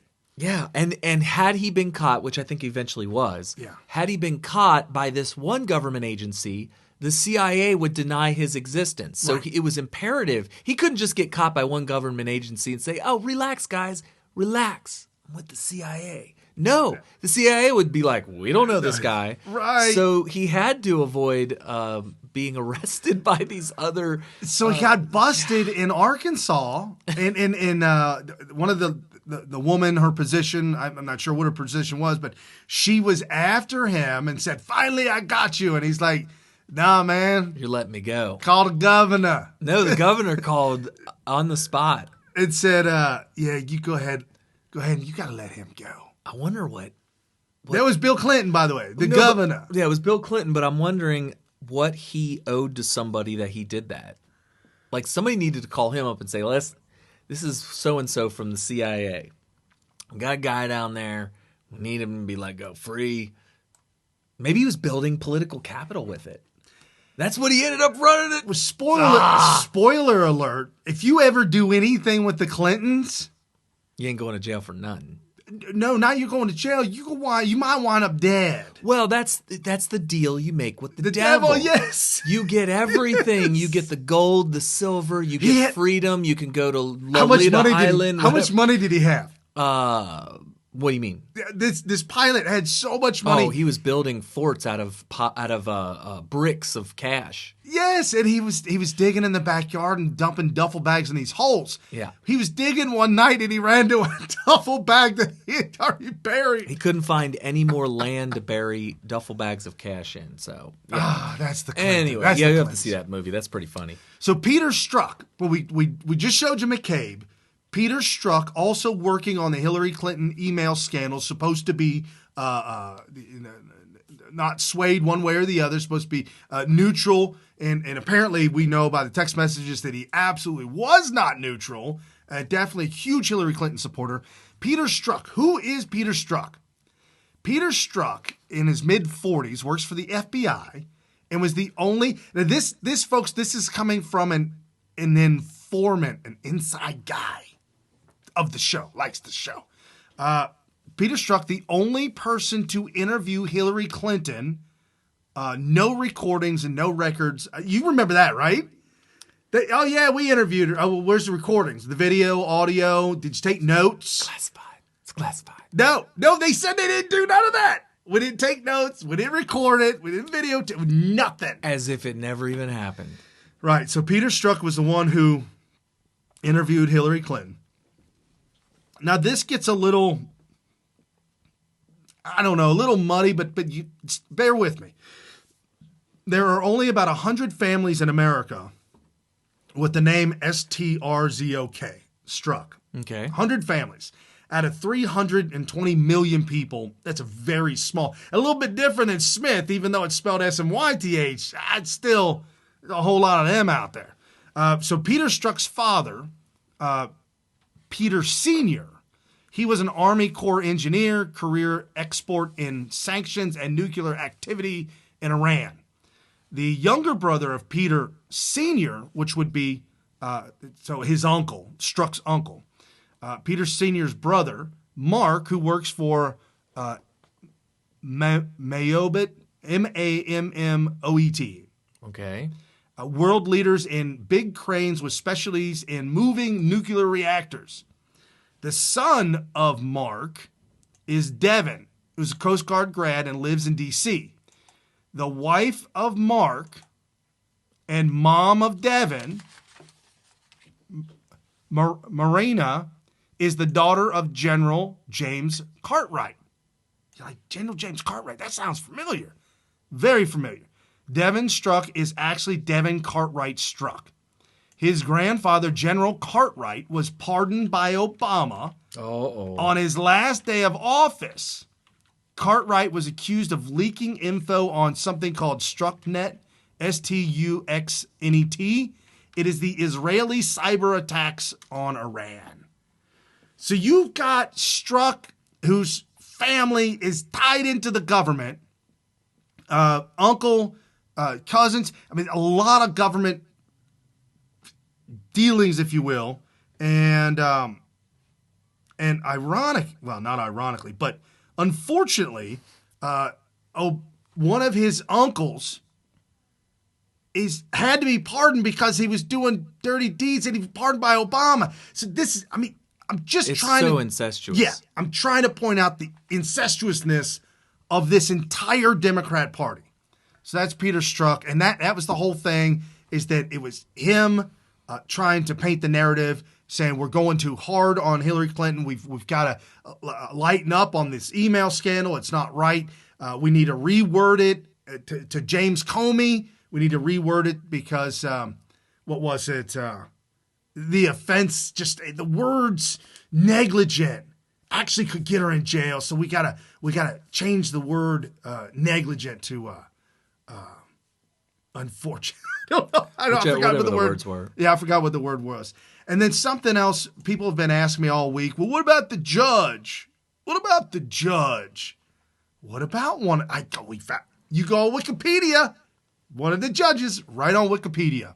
The judge, or one of the judges that gave it a green light, granted the FISA warrant in 2016 based on the fake dossier. And we don't, you know, folks, you've been listening to the show for a long time. You know the dossier is fake. Oh, yeah. That is one of the foundations of this entire Memogate thing, is you have to know right off the bat that the dossier is 100% fake. We FBI agents knew it was fake. all journalists knew it was fake. No, nobody would pick it up except for BuzzFeed. Journalists were the first. I'm talking all of them. If you were in any kind of a mainstream publication of any kind whatsoever that had any kind of serious readership, you were shopped the dossier by Christopher Steele, which is why he got fired by the FBI. And he got fired for leaking to Mother Jones, which is all in the memo. So a lot of people don't remember this, but I can remind you in a tweet that I have, and that is that all mainstream media outlets were shopped the dossier before it went public.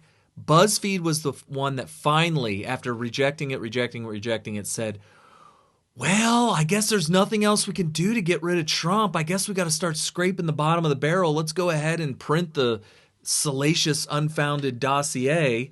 So you say this is going to get rid of Trump and Hillary will win? We'll give it a shot. Oh, yeah, sure, if you think so. Okay. Well, I think they all knew it wouldn't, but they were swinging for the fences. They had nothing else. And you got to understand, folks, all of this going on, investigating Trump, I honestly believe in my soul that they believed that they were going to find something on Trump. Yeah, some of them knew that this guy's squeaky clean, but we've got to get rid of him. We got to manufacture the things necessary to get rid of him, and that's kind of the genesis of the dossier. They paid for this thing. Christopher Steele was obviously a complete liar. He either made it up himself or found this story, probably on 4chan, and decided to use it as the basis for the dossier. And then, when journalists read it and say, no, this is fake. And, we all know it's fake. Fake news was saying it's fake. We're not going to use this because it's going to tarnish our reputation. By the way, BuzzFeed took a huge hit on that, and CNN took an even bigger hit because they referenced the dossier in the BuzzFeed article, and CNN took a huge hit for that, just for referencing the BuzzFeed article that was about the dossier, and BuzzFeed almost went belly up because of it. And here we are months and months later, and everybody talks about the dossier as if this is a serious piece of evidence. Well, it's because Comey, this is also mentioned in the memo, Comey had a meeting with President-elect Trump shortly after, actually it was in early January before the inauguration. Why did he have that meeting with him? To substantiate the dossier. If he has a meeting, if the FBI director, the head honcho, has an official meeting with the president-elect, what's it about? He's added some weight and legitimacy to the dossier. So that's the only reason he had the meeting, was to add weight to the dossier. Right. Literally. James Comey's ties to Hillary Clinton's go deep. His brother actually worked as a CPA for the Clinton Foundation, and then ironically decided to start a construction company. Yeah, for the government, where he would renovate buildings and things like that. And all his contracts were given to him through as soon as Obama took office. Interesting. Just something so wrong with all of this, folks. So wrong. So absolutely wrong. And don't give me this. Don't let the liberals give you the Bush put Comey in there. The Bushes are in bed with the Clintons. The Bushes are in bed with the Clintons. They have been. George Bush came out and Jeb Bush came out and said we need to have Hillary Clinton as president, not Trump. Come on, man. You cut your nose off, spite your face unless you're getting paid on the back end, which who knows? Jeb Bush was getting money from George Soros. Now what are we talking about, right? Yeah, anyways, so the judge, Rudolph Contreras, was judge of the U.S. District Court for D.C.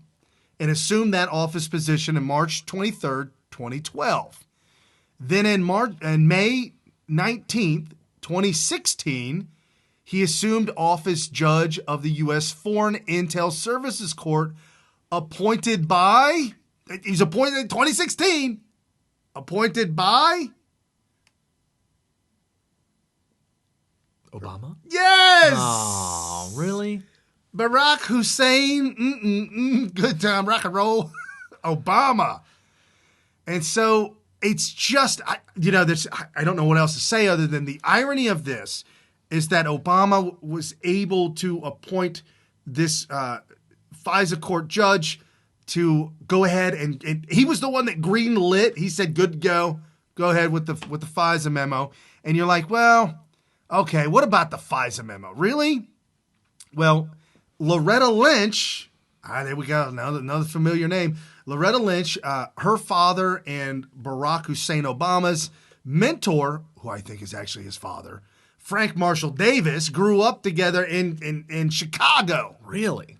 And so Obama knew Loretta Lynch from Chicago days, back in the day when he was running community disorganizations. All of them communist. Oh, yeah. I mean, that's the background of Obama is the Communist Party USA. So Loretta Lynch, she signed off on every FISA request. She signed off, the AG signed off on every single one of them for Obama. Okay, March 7th, 2016, only one out of 10,000 FISA requests have been denied in 6 years. To be more accurate, this is from Gateway Pundit, by the way, Jim Hoff, which 10,000. So almost every single FISA application has been denied, with only 2 known applications denied out of 10,700 from 2009 to 2015. So pretty much the entire Obama. Yeah. Out of 10,700 requests, 2 were denied. That's a percentage of 0.02. That's pretty much never. It's pretty much never. I mean, it would be like, I have $10,000, you have $2. I mean, you see It's like rolling a 10,000-sided dice and trying to hit an exact number. It's impossible. Right. Okay, so the problem we have now... I didn't know that. I thought you request for a FISA surveillance and they look at it real carefully. Do you know what this means, Brian? Well, no, hold on. I don't want you to get... Because I think it means is that the FISA request warrants are put together very well, meticulously done. The agents know the steps that they have to take, what they have. Why? What do you mean why? They never get denied. Why even take the care in making sure that it's done well? Think about it. I went the other way with it. No, I honestly, because I was giving them credit. I was giving them credit like they got good. If they never get denied, they don't even need to do a very good job. This is why the dossier that every single mainstream media outlet, except for BuzzFeed, said, and BuzzFeed knew it was fake too. Right. They were just like, we got to do something. We're about to go under. We got to fall on the sword. We got to fall on something because we're about to go under. Right. They were all saying it's fake, and yet you can present this thing that doesn't even look like it was written by a government official to a FISA court, and they're just like, oh, what is this? What? Oh, FISA? Okay. FISA, There you go. I need I got a request. It's FISA. It's already signed, dude. Why are you bothering me with this? Because there's one more. I got a third one. Oh, okay. Just real quick. Good. Okay. Gosh, why are you bothering me with this? FISA? Hey, listen, next time, Brian, just you see what my signature looks like. Yeah. Just go ahead and just sign it. You're cool? Yeah, I'm not gonna bust you for signing my signature. Because I'm hassling you with 10,700 FISA requests. I don't have time for this. Could you imagine that's a judge's day, all day long? I'm taking signing the off. family to Lake Cumberland for the month. Yeah. And I don't need this paperwork. Brian, take care of it. Okay, here's what I'm gonna do. I got this friend of mine who make a stamp out of your signature. It'll look identical to you. I'll just use that stamp. Yeah, I'll just use that while you're gone. I mean, why don't you use the stamp I already have? You don't need to make another. Oh, yeah. Sweet. Do you need the key to my office? Sweet. I already got one.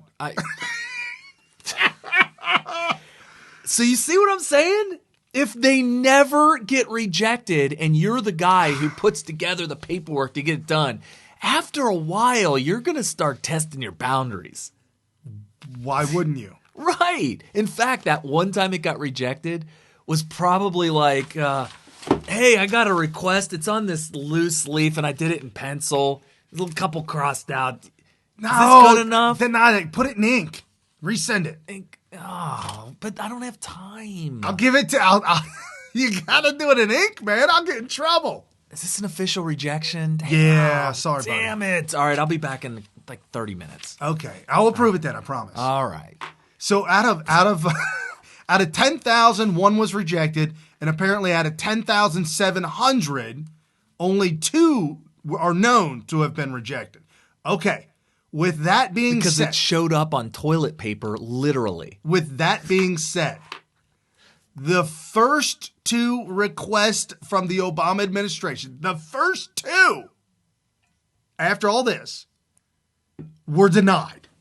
Interesting. Back to back. The first 2. First 2 were denied, back to back. Okay. That's kind of weird. So what, did they go back to the drawing board and say, we need to never let this happen again? I'm just saying, how awful was the request? I mean, you're here sitting here joking it was in pencil. Okay, I'm going to get really cynical here. No. It was they were at Denny's. They were at Denny's, and they asked for a kids menu, and they used the crayons on the napkin, and they showed up and said, here's my FISA application. Yeah, I requested. Probably. Here's what I'm thinking. He gets his first 2 denied. They go back to the drawing board and say, okay, the normal channels aren't working. We need to start putting our heel on their throat. And they probably went through some corrupt individuals, paid off a couple people. Somebody went and called up the judge and said, hey, well, you got judged. It's a nice place you got here. It'd be a shame if something were to happen. Hey, you got some nice kids. Your kids, they look nice. Be a shame if something happened to them. I mean, and then all of a sudden, 10,000 in a row. 10,700 FISA applications in a row after the first 2 were rejected. I think it's corruption. Not only that, but I don't have it in my stack of stuff. It's killing me. I read an article from a very reliable source that talked about information is coming out that Mueller, McCabe, one of these bad actors actually threatened with his position, threatened, if this XYZ isn't done, I will do this. Like a subpoena.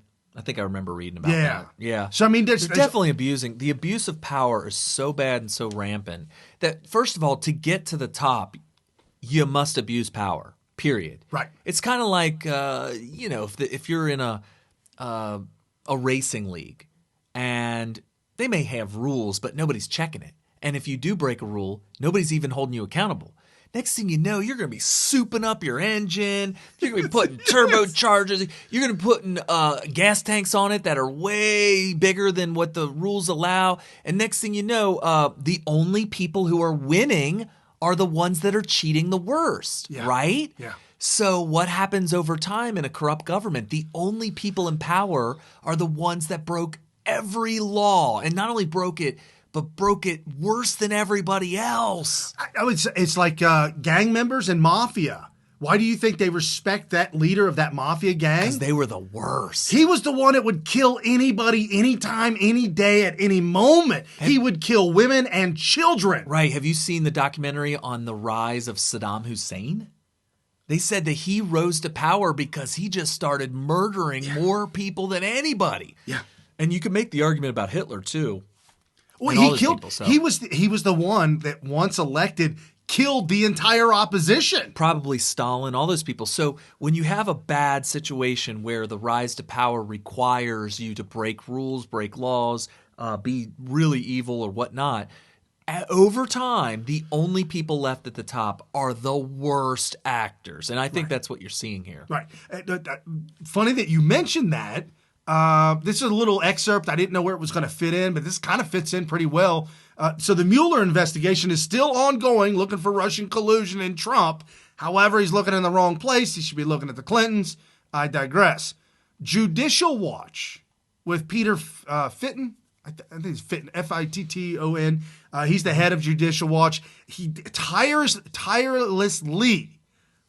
going after the government for all these requests to a FOIA request, Freedom of Information request, one after another, filing lawsuits one after another for information that we the people need to know, we the people need to see, right? Like this memo. And he is hot on the heels of the Mueller investigation. I'm like, what? So I started reading it. Apparently, the budget for the special counsel is off the hook. Okay. And the government is not releasing any information on what is spent and how much is spent, the budget for it that's spent. And he's claiming that the budget for the Mueller investigation is so far beyond comprehension that it needs to be brought to the people. Okay. I mean, that's pretty damn, especially when we know that Mueller hired Hillary Clinton lawyers. People that was a big problem, wasn't it? Yes. Yeah. They got paid. How is it that Hillary Clinton lost? Barack Obama's out, yet they still are draining money out of the American people.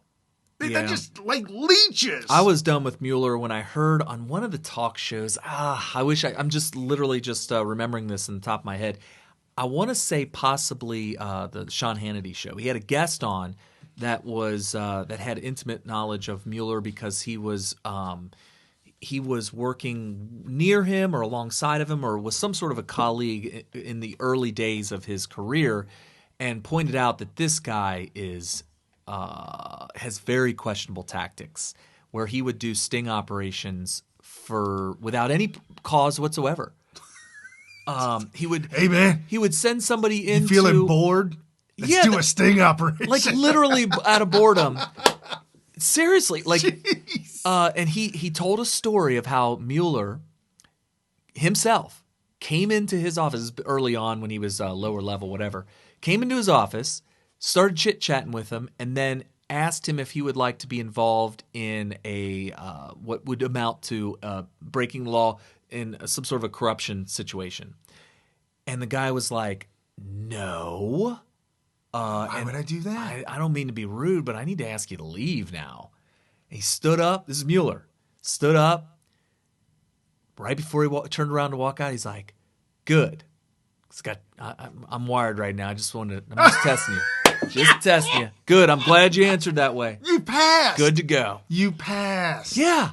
That's Mueller for you. Oh, wow. Without any cause. He literally was like, you know what?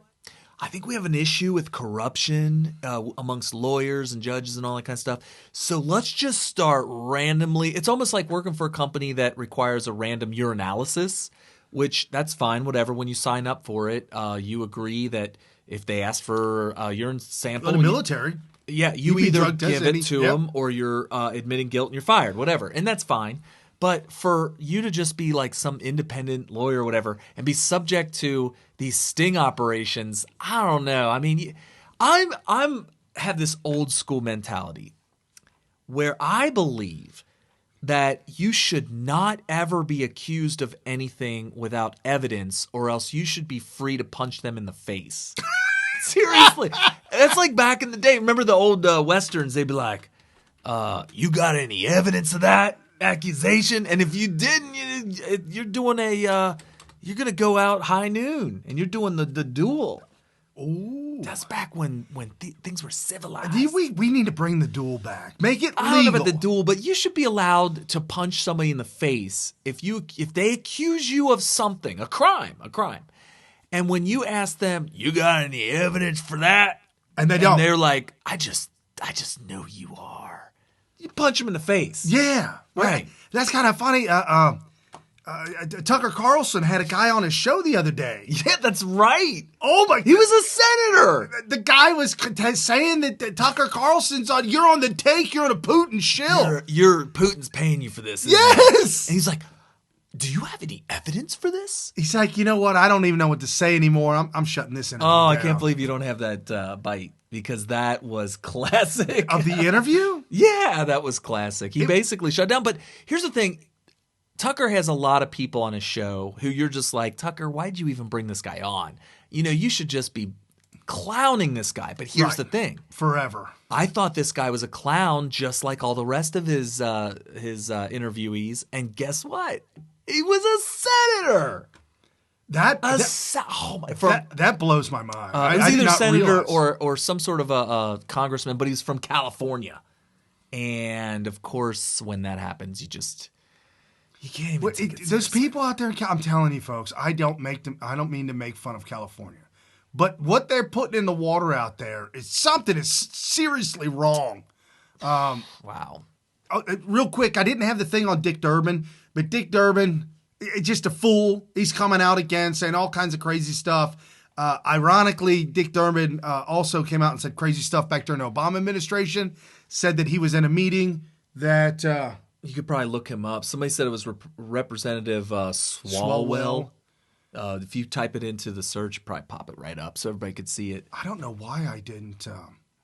I'm looking at my history. I had to have read because it's probably like a day or two. Like almost, it was like more than 24 hours ago. I ran across it during show prep. Oh, okay.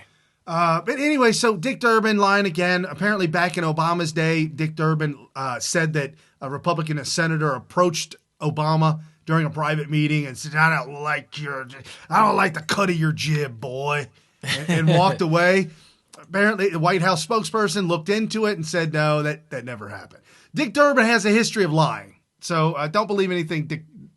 We know that. We've already exposed little Dickie Durbin is saying. 5 things. This is from thefederalist.com. If you're not following me, you probably should. Some great information there. 5 things the FBI never told the FISA court about the Trump dossier. Now we're getting deep. That's him. Yeah, I just typed in Swalwell Tucker and it came right up. That's him. See, Brian doesn't like to use that little box that has a little magnifying glass on it. But, Mr. Producer. I don't know. Does anybody need a job as a producer? It pays 0. Just FYI. Just FYI. But it's a lot of fun, though. It's a lot of fun. Yeah, isn't it, though? Oh, my goodness. So, 5 things that the Obama, they did not tell the FISA court. This is pretty damning. Well, that's what the memo is. It's a list of 5 things that they omitted from the FISA application. Right. And so here, number 1, the dossier was funded by Hillary Clinton, the DNC, through a lawyer. Right. Which sounds to me like a conflict of interest if you're going to use that as a probable cause. At the very least, the judge should say, okay, I understand that your evidence is funded by the DNC and Hillary Clinton. Is this bias? Is there another side to this story? That's what a responsible judge who's trying to protect the Fourth Amendment rights. That's the thing. Your job is to safeguard the American people from the FBI with regards to the Fourth Amendment. And they failed. Right.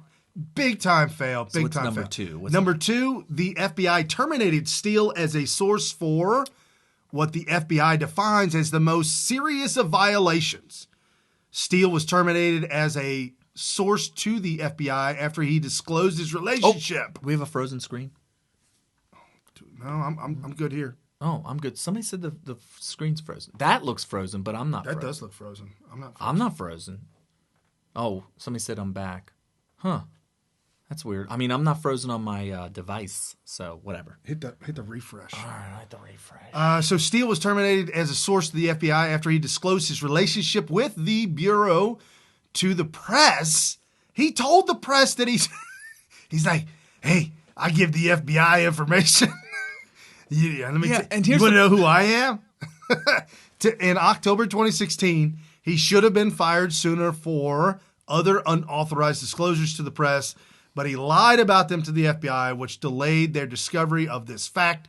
Yet the FBI never disclosed to the FISA court any issues with Steele's credibility. Right. The memo says even after they fired him because he broke their trust, instead, the Bureau used his history of credible reporting in the FISA application to firm up their argument for a warrant. Oh, this guy, he's our best guy, Brian.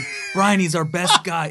Mr. Judge, Your Honor, this guy is rock solid. So you're not going to have a problem signing off this FISA application.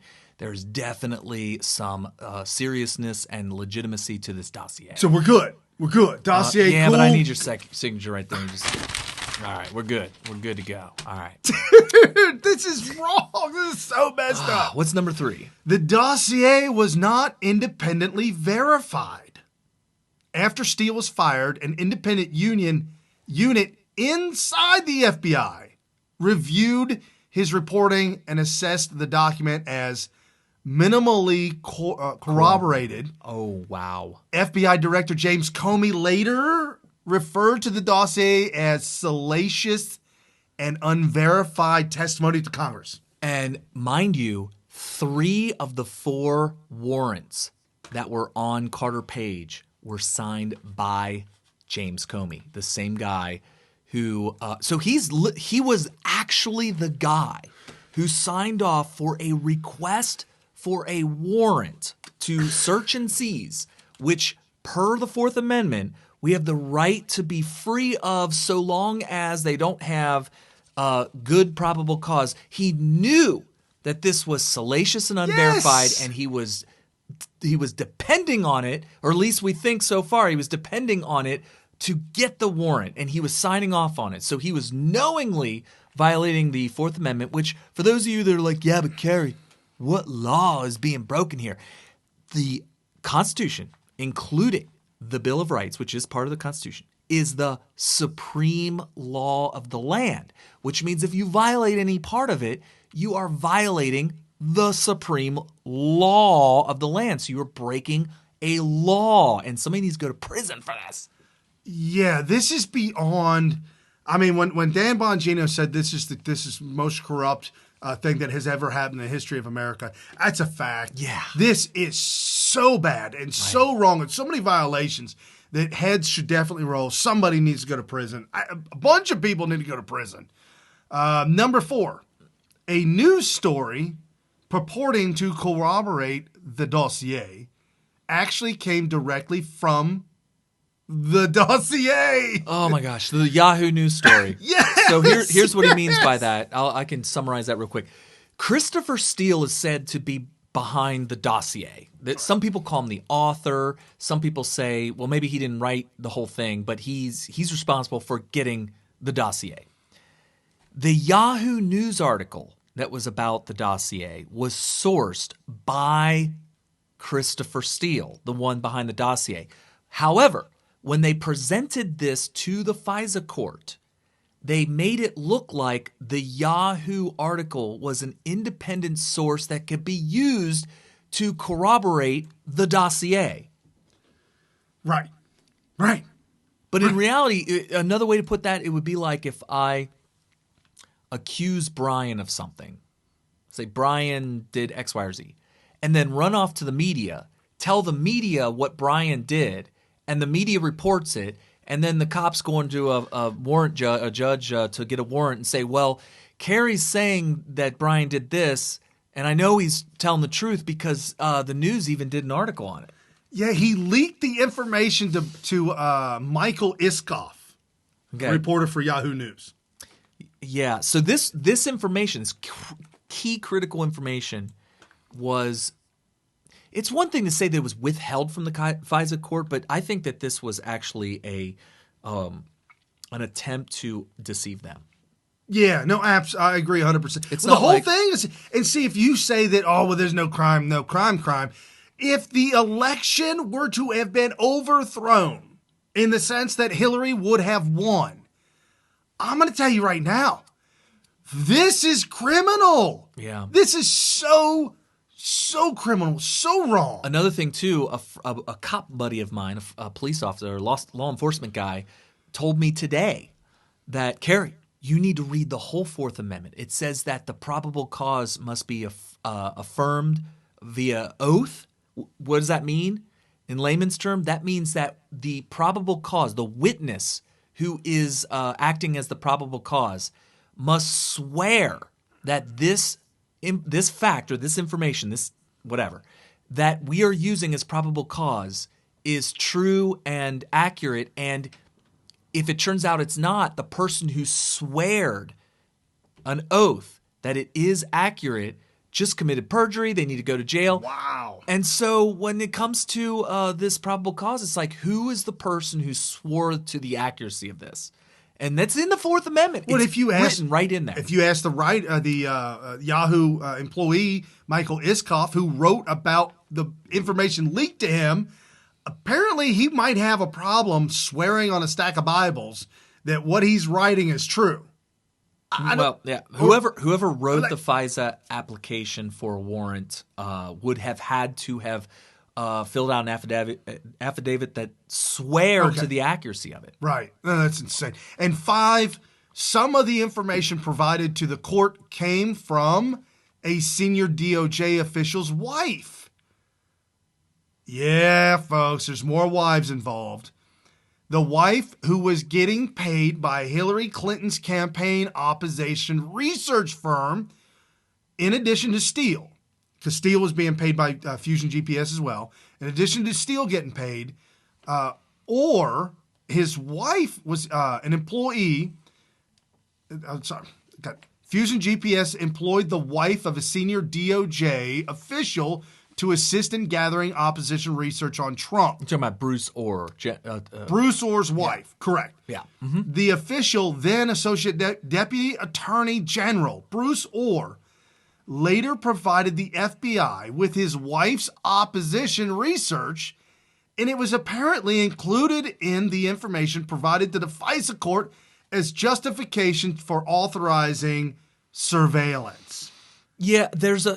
What in the hell? Hold on a second. I'm going to play devil's advocate real quick. Let's say you were hired to do opposition research, and just for accuracy's sake, let's say you're doing opposition research on somebody you really hate. Let's say it's Hillary Clinton. Okay, yeah. I'll do opposition research on her all day. I'll pay you a couple $1 million.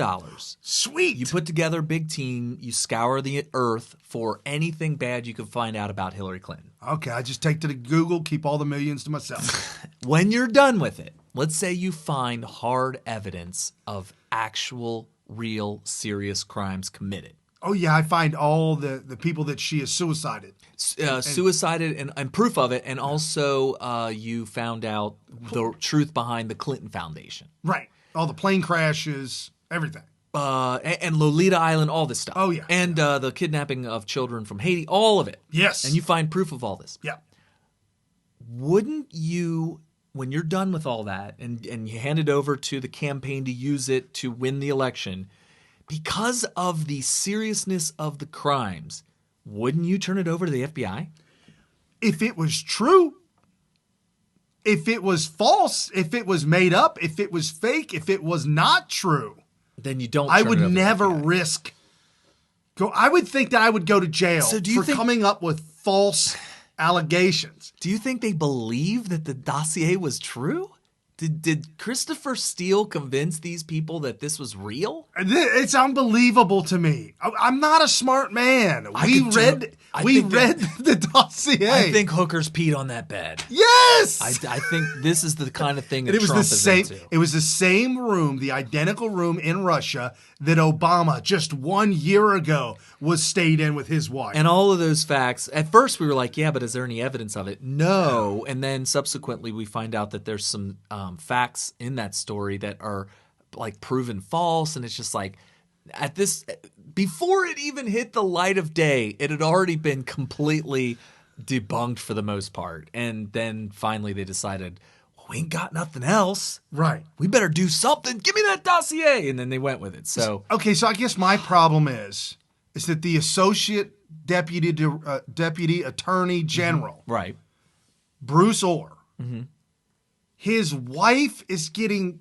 paid indirectly by Hillary Clinton, right, to come up with salacious evidence on Donald Trump to give not to Hillary Clinton to use. Well, she may have also given it to Hillary Clinton. Okay, but Hillary Clinton didn't use it necessarily. Apparently not.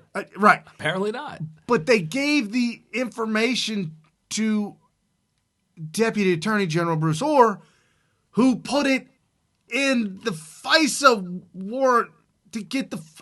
Well, you got to have some sort of probable cause. You got to have new stuff to keep the warrant going. You got to have new stuff. Look, Brian, I know they never reject FISA applications. Never. But you at least got to have something when you fill out the part of the affidavit that says what's your probable cause. You got to have something. Okay. If you want to use the dossier, that's fine, but you can't leave it blank. Oh, so I got to put something to paper. Just put dossier, whatever. Pen to paper. Just put urine gate, golden shower gate, whatever. I don't know. Whatever it is. Man. Okay, so 8 years of Obama have been passed. My Donald Trump has won. He beat the Republican Party. Mm-hmm. He beat the Democrat Party. He beat the news media. Mm-hmm. Yeah. And he beat the cheat.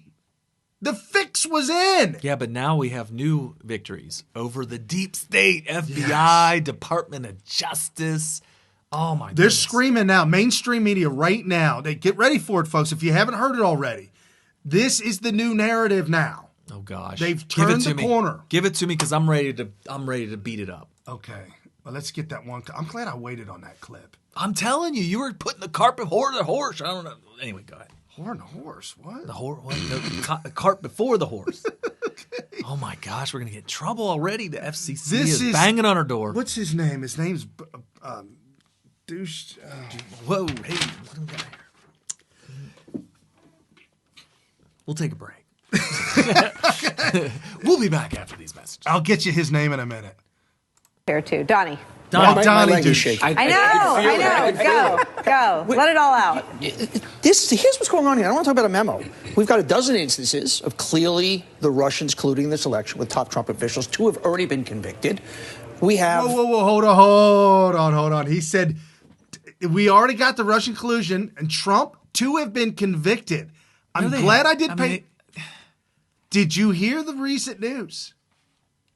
We believe that General Flynn may be vindicated and pull back his agreeing to work with the FBI after all this information come out. Absolutely should. He did plead guilty, but it was a process crime, and we could talk about that in a minute. Right. So he said, Donnie is saying that 2 have been convicted. Ain't nobody convictions. I think they're waiting on sentencing, but I think this whole thing's going to be rewound. A guy, a president, who clearly is owned by Putin.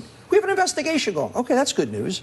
We basically now have a press release that's been put out, that's been twisted and mangled, that now will give this president permission to fire Rosenstein.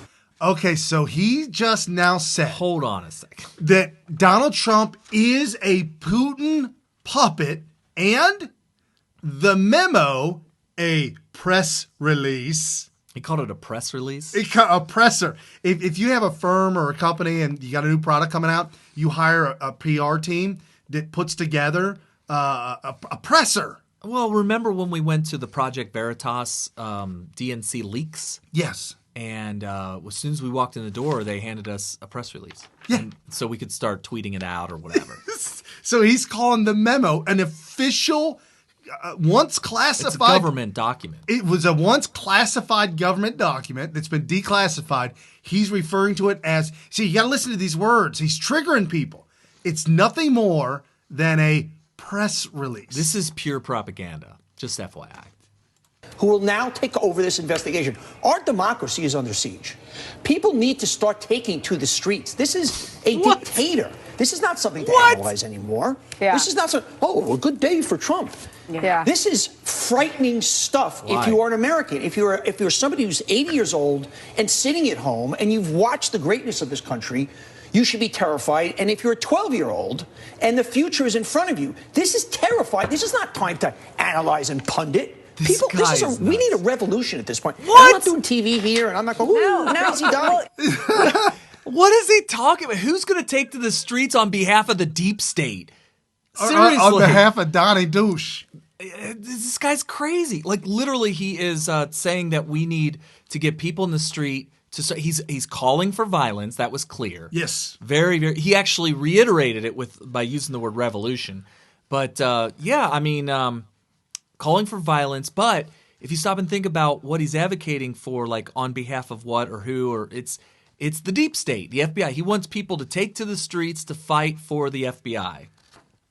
and the Department of Justice. Also, he said something that the memo, this was before you paused it the first time. He said the memo will give the president permission to fire people like Rosenstein. Yeah. He is in charge of the Department of Justice. He is in charge of the FBI. He's in charge of all the people that work for these departments. And he is in charge of Rosenstein. He can fire him whenever he wants. Yeah. And he should have. And I think that one thing we're going to learn from this, and Donald Trump's going to learn from this too, is that when you're in charge of something and somebody's misbehaving, you fire them. You don't wait till you have the political capital to do it. You fire their asses because they work for you, period. Absolutely. We got a little bit more from Don. That's hilarious. He's just crazy. I like it. This is what's going on. You know what is interesting? I mean, I talked to a person, a former top intelligence official for this country under I don't know if she's telling the truth. I think she's lying. Making it up. Democratic and Republican presidents, who was just as mad as you are. I mean, I'm frightened. and this former and he said, you know, where's the DNI? I mean, where did the head of the CIA come down on this? Where did the DNI come down on this? DNI. She's using DNI again. Twice. Did I say that? Did I also say the DNI? Now I want to hear where DNI is. Director of National Intelligence? Yeah. Where did he come down on this? It doesn't matter, sissy. Wait. I'm telling you, Missy, it doesn't matter where they came down. Brian, we need a ruling from the DNA. Where did the president's where did any of you stand on the release of classified information to be used to smear the FBI? But where is I think this is misbehavior by the FBI. She said that they're smearing the FBI. It's like if you rob a store and you get away with it for a while and then the surveillance camera footage comes out and you're like, damn it. It's smearing me. They're smearing this guy. Smearing this guy for robbing the store. What is wrong with them? It reminds me of the Gentle Giant when that footage of him roughing up the Asian. They should not have smeared him like that. Republican leadership? You know, John McCain, they're gone. They are so far gone. Paul Ryan left this investigation in the hands of Devin Nunes, an out-of-the-closet Trump stooge. I want to know what the people of this country are going to do if Rod Rosenstein is fired. We can't take this sitting down. Trump is winning. Yeah. He's winning, kids. Yes. This crazy, wacky guy is winning. Yes. And a year into this, he is already, not chipped, has cut away at the things that protect us.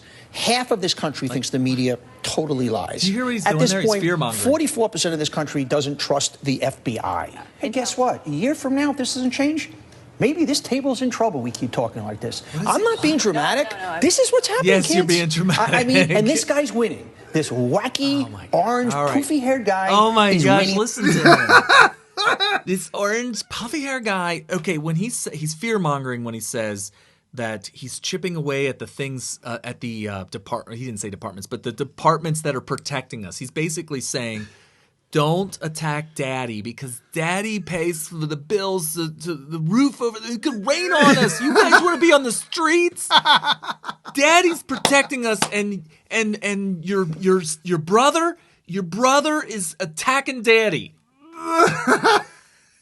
Oh my God! This guy. Listen, those who demand security over liberty deserve neither. Right. If you're going to give up your liberty for more security, you'll lose them both in the end. And by the you way, never deserved either one of them to begin with. It's a scam. It's a scam because the FBI is obviously not here for spying on Carter Page. Does not make us safer. No. Can I say that? Yeah, and claiming that Carter Page is a Russian operative. Speaking about that, that's what Tucker Carlson was talking with this guy. Oh, you found it? Yeah, so Tucker Carlson's talking about it. And Tucker man. kept saying to this guy, what's his name? Wilkerson? Willie. He looks like a little Willie. Somebody pointed out on the comments board, if this moron wants to start a civil war, better be careful what you wish for. Yeah, he called it a revolution. Right. Well, that's the communist propaganda. Nobody's defending the deep state at this point. No, and that's what commies always call it. They always call it revolution. But no, this little Willie on Tucker Carlson's show, little Willie is saying that Tucker keeps asking, has Carter Page been identified currently Has he been charged with anything? Right. Yeah. What is he? And the little Willie cannot answer that. Well, does real not quick answer. before you do that, Right. let me run through that real quick. So, Yeah. They think that you're guilty of a crime. The cops, let's say, the cops think that you are guilty of something, and finally they find evidence of some sort that links you to being guilty. So they ask for a search warrant. The probable cause is the evidence that they just found. It could be a bloody knife in the street, or in your yard or something in your front, wherever. They found evidence that leads them to believe that you're guilty. They take that evidence to a judge and say, we need to search the hell out of him, but we need a search warrant because we can't. We're protected by Fourth Amendment. The judge says, "Ooh, bloody knife? Oh yeah, I'm going to sign off on this. Go ahead." He's going to look through the evidence and decide: is this for real? Is there smoke here? We got to look for the fire. So then they go and they raid the house. They do all the things that we consider a violation of the Fourth Amendment, but it's not, because they got a proper warrant. They had the proper probable cause. And guess what? When they're done with that, they then decide whether or not to make an arrest. And if the arrest is made, whether or not to charge him. And if he is charged, to go to court to try to convict him. Or if they fail to convict him, he goes off free, and that's it. That's the end of it. We have a right to a speedy trial, people. Yeah. Now, all that being said, let's listen to Tucker Carlson and this crazy congressman from California. Well, of course it's California. Yeah. I'm talking about. Well, I definitely don't like what you're talking about, but more profoundly, I don't understand it. And when you accuse someone of committing a crime for which people are arrested, why don't you game it out for me? Tell me one thing that I have said that you think makes all Americans, including my children, less safe. You continue to support the idea that we should give suspects in criminal cases the evidence against them before we ask them any questions. I think we should. You also believe that there's nothing wrong. I don't support that. I do think we should give them the benefit of the doubt, as the Constitution requires us to. Right. Call me a liberal. When have I said that I think that we should give evidence to? I'm not even sure what that means. By the way, I think people charged in a criminal case have the right to the evidence against them. You get the right. You get to see your. Yeah. Wait, Well, not when they're being not when they're being questioned, Tucker. Yeah, Tucker. Not when they're being questioned. Not when they're under suspicion. I don't Do you think think it's a he made problem that. that the White House was What information sent have I evidence in given the Russia investigation? Do you think it's a problem that they were sent evidence in the Russia investigation when they are subjects of the investigation? You don't see a conflict there? What in the no? Donald Trump and maybe Don, I would. Don but McGahn. in the case of today's memo, what specifically have I espoused that empowers threats to our country? You're peddling the narrative that the Trump administration is putting out, which also is the Putin narrative, because they're retweeting this with their Russian bots. If you're on the same side as WikiLeaks and Putin, I wonder, do you perceive if you're on the same side as collapse? WikiLeaks and Putin, you should take a step back and wonder, whose bidding are you really doing? I don't even know what to say. I don't want to explode on TV, so I'm just going to end this segment now. Let the record reflect. I'll see you next me week. Of working for a hostile. The reason he said I'll see you next week is because he is saying that we're going to come out with our own Democrat memo about that's kind of that It's the rebuttal. The it's rebuttal. They won't even allow us to release a rebuttal. So yeah, they're going to come up with a memo, and he said, "Will you have me on next week?" Actually, this guy is the king of just accusing of whatever. And so he accused Tucker of not letting him have a rebuttal and said, "Would you allow us to come back on with our rebuttal memo?" And he said, "Yes. Yeah, I would love to see it. I would listen to any. Yeah, that's what he said. Yeah. He said, "I'll listen to anybody who has anything of substance to add to this." Yep, yeah. I will look at it and I'll sift through it and I'll tell you if it's right or wrong or if it's good or bad." Right, but don't come out and start look, there's false accusations and then there's unsubstantiated accusations. As I said before, I miss the time when if somebody were to accuse you of something, even if you were guilty, I gave a perfect example on Twitter. When we knew that the Soviet Union had sent and was continuing to send more nuclear missiles, ICBMs, to Cuba back in 1962, JFK did not come out and say, "Hey, you're sending missiles to Cuba. Stop that." He would not accuse them of that, not to their face, not behind closed doors, not on the TV, none of it. You know what he did? He ordered the Air Force, I guess, or whatever. It was to send in surveillance.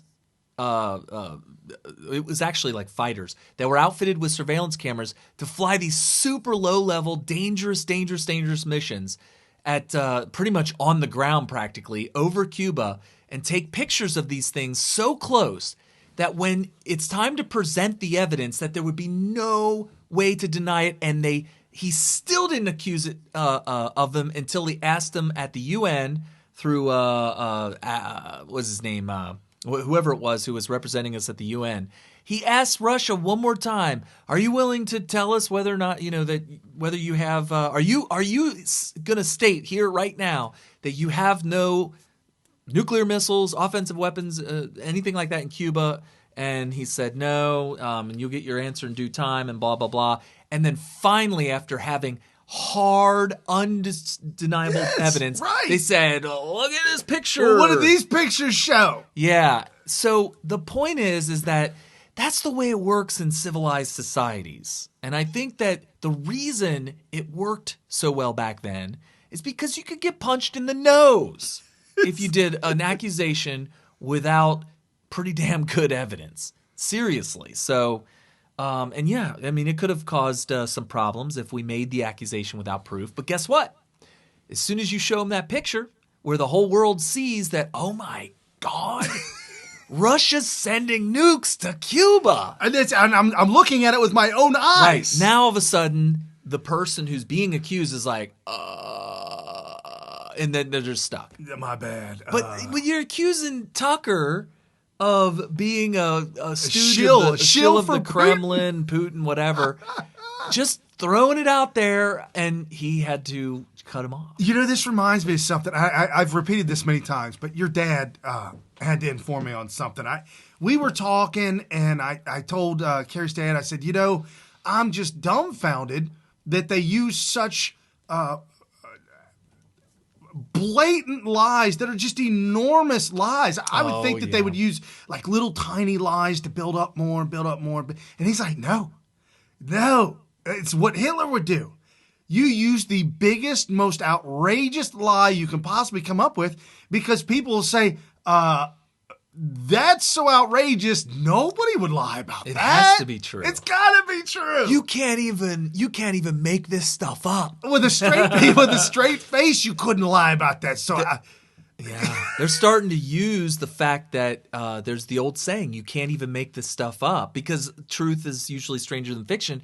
They're actually using that to their advantage, and they're now creating fiction that you can't make up with a straight face. Right. So Carrie and I this week are actually going on vacation. We're taking a trip to the moon.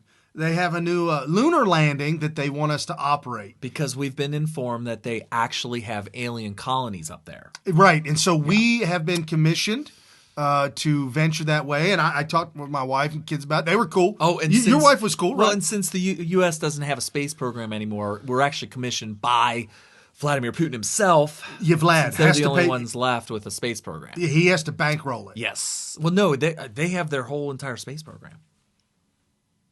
We're actually flying in a Soviet. We're flying in a Soviet MiG. A Russian MiG. MiG. Yeah, forgot Soviet Union. I've been gaslighted so bad by the Democrats that I actually think the Soviet Union still exists. I almost don't like Russia anymore. Oh my God. They're going to use this against us now. I'm triggered, Russia. I'm triggered.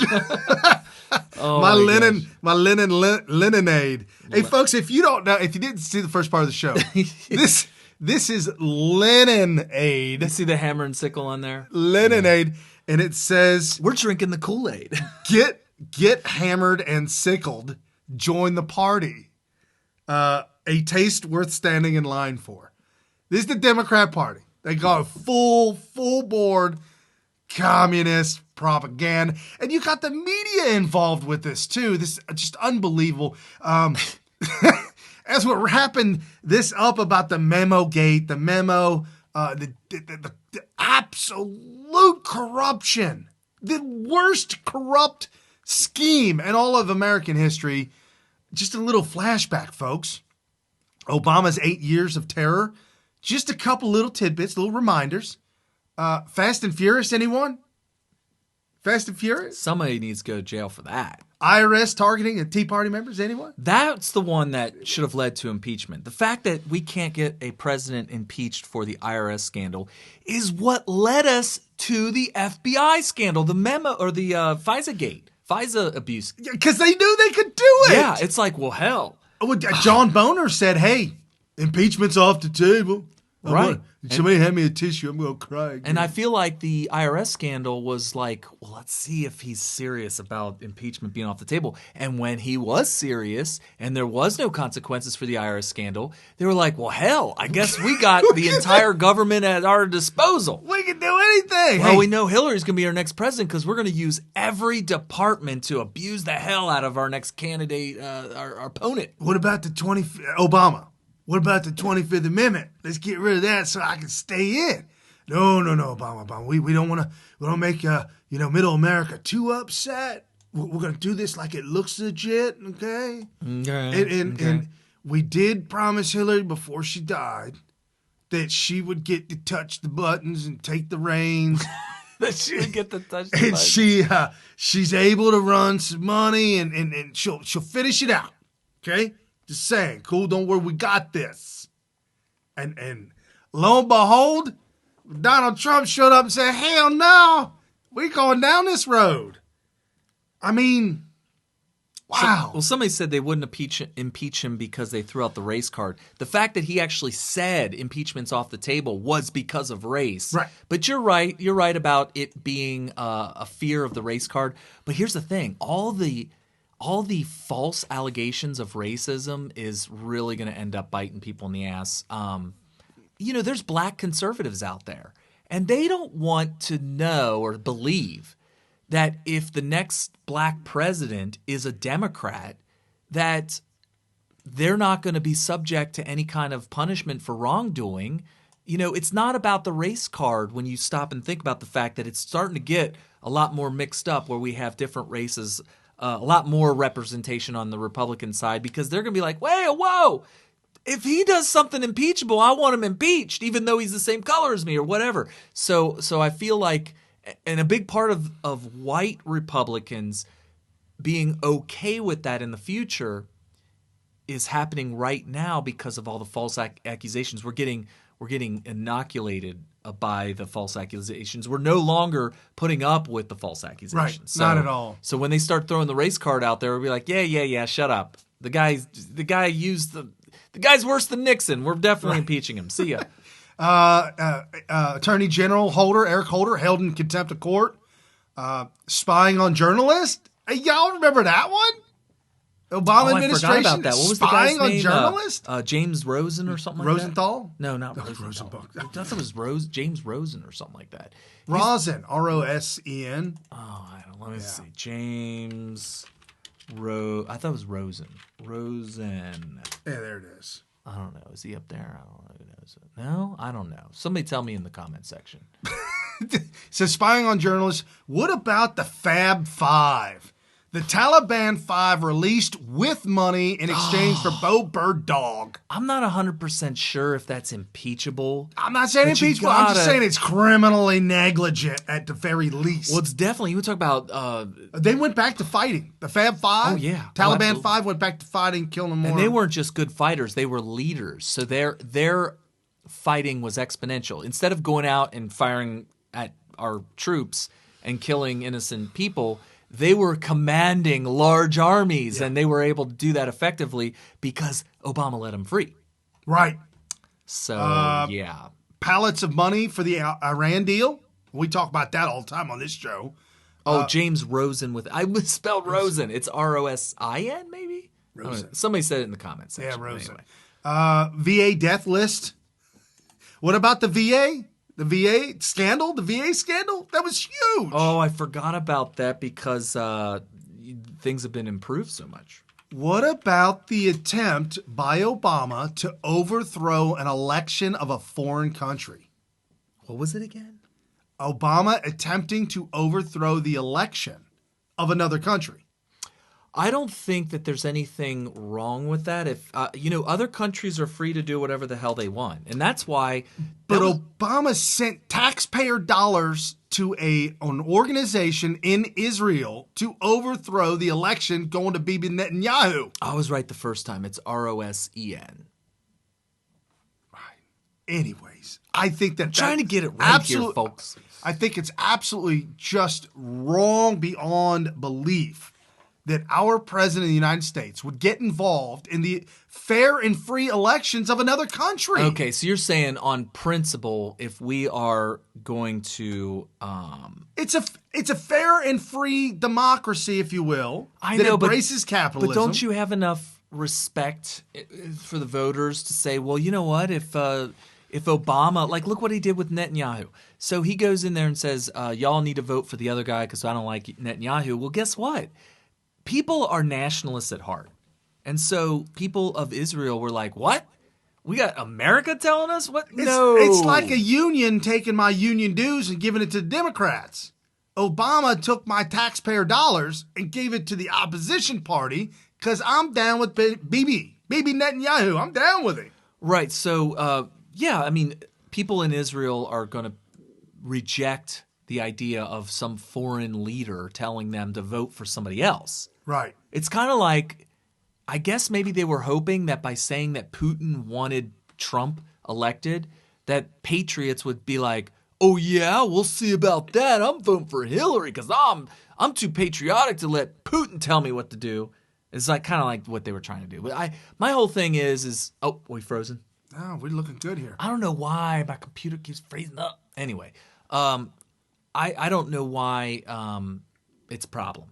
I think that if Obama wants to go and tell some other country, or maybe you don't like that it could have been secret, underhanded type thing, kind of like bots, like if the bots thing, the Russian was real. bots. Yeah, if Russian bots was real, it's kind of like Russia. Maybe 10 Russians get together and make 10,000 bots amongst the 10 of them, and they use those bots to make it look like there's this groundswell of support for Donald Trump. And then it ends up swaying people improperly, I guess, into thinking that, oh, well, everybody loves Trump, when in reality it was kind of manufactured. I guess if there's a lot of sheep out there. One government should not be interfering with a free and fair election of another country. Well, yeah, our taxpayer dollars. I don't know. What if the government of America decides, you know what, it's in our interest that Bibi Netanyahu be reelected? It's in our national interest. No. You just leave it alone. Yes. All right. Okay. And if they elect the communists and they want to go to war with us, then we finish it. Finish him. You need to have the finish him across there. So Jame Comey is upset. Eric Holder is upset. All these people are upset, taking shots on Twitter. Jame Comey, I think we talked about this. Jame Comey, in a desperate cry. Oh, you mean his cry for help? Yeah, his cry for help. I remember that. he tweets out, "That's it? Dishonest and misleading memo wrecked the House Intel Committee, destroyed trust with intelligence community, damaged relationships with FISA court, and inexcusable exposed classified investigation of an American citizen? For what? So DOJ and FBI must keep their jobs." By the way, he also leaked his notes with Trump. Oh, and by the way, Comey was the one that leaked those notes that he had with the Trump meeting. Yeah, but on the other hand, I mean, Comey's screaming about this and leaking. Leak? What? Did you hear what Julian Assange said? He responded to that and said, he's actually contradicting himself here. He's calling it a nothing burger, but then in the same breath, in the same tweet, saying that it wrecked the House Intel Committee, destroyed trust with the intelligence community. So how could it's either one or the other? Either it was this big thing that destroyed all that, or it was a nothing burger. So what was it? Yeah. So Julian Assange tried to point that out. My whole thing is it wasn't a nothing burger. People that are going out there and saying, wow, this was really underwhelming. We were expecting so much more. We think we think the Republicans oversold it here, and then it underdelivered and all that. It's really not. If you believe that, first of all, stop listening to the liars. Right. But if you read it and you think it's a nothing burger, there's one or two things that you've done wrong here. Either A, you don't understand what you're reading. Possibly. I mean, it is a government document. It's got a lot of it's not gobbledygook, but if you don't know what you're reading, it could come off as reading like gobbledygook. Or you don't understand our rights and the actual violation of our rights that this represents, that this is exposing. And I'm telling you, if you know the Constitution, you know the philosophy behind the Enlightenment period that has led to the founding of our country, and you really understand that, and you're able to read this memo and understand what it's really saying, and understanding the Fourth Amendment in particular, you will know that this is absolutely not a nothing burger. Right. And Mark Simone, if you don't follow Mark Simone, he's a good guy to follow. Mark Simone, talk show host and regular round the guy, shows up on Fox News every once in a while at Mark, Simone, Mark Simone. He tweeted out and said, New York Times and Associated Press both ran the false story that 17 intel agencies colluded with Russia to interfere in our elections. Both later issued corrections. That's another one. That's big. Saying that for these news outlets to somehow say that Russia was colluding, or that 17 different agencies colluding with Russia, and then have to issue a correction statement that it didn't happen? No, the 17 intel agencies said that the collusion with Russia was real. And it wasn't. New York Times and Associated Press reported that. They come back out and say, no, sorry. Oh my gosh. It's not true. Haddix pointed out that the biggest problem is not that the Democrats tell lies and repeat it, but that the Republicans repeat it too. We're seeing a little bit too much of that. Will justice be served? That's a good question. So what needs to happen with this memo thing? That's something that I actually, for a lot of people are forgetting to answer that question. If this really isn't a nothing burger, if it really describes the wrongdoing, laws being broken and whatnot, isn't it that somebody needs to see justice? Yes, and if nobody does jail time, the Democrat Party will suffer greatly at this. This will definitely be their undoing, the death of their party. And that's the wrong one. I had a thing by, I guess I don't. Which one? Oh yeah, I clicked on Dick Morris. Yeah. Dick Morris is doing videos now. You got to learn to trust yourself. It was second in line. I know, you just got to trust yourself. So Dick Morris is doing these videos now. Dick Morris was in tight with Bill Clinton. He was Bill Clinton's right-hand man. And best friends. You're right, reported about how horrible and awful and evil Hillary Clinton was, acted, and behaved during the entire time. So he has definitely come out to expose Hillary Clinton, and he says everything everybody else says about Hillary Clinton. And so this is, he's saying, how pathetic are the Democrats? Dick Morris, TV lunch alert. This is his video. This is just about the Democrats.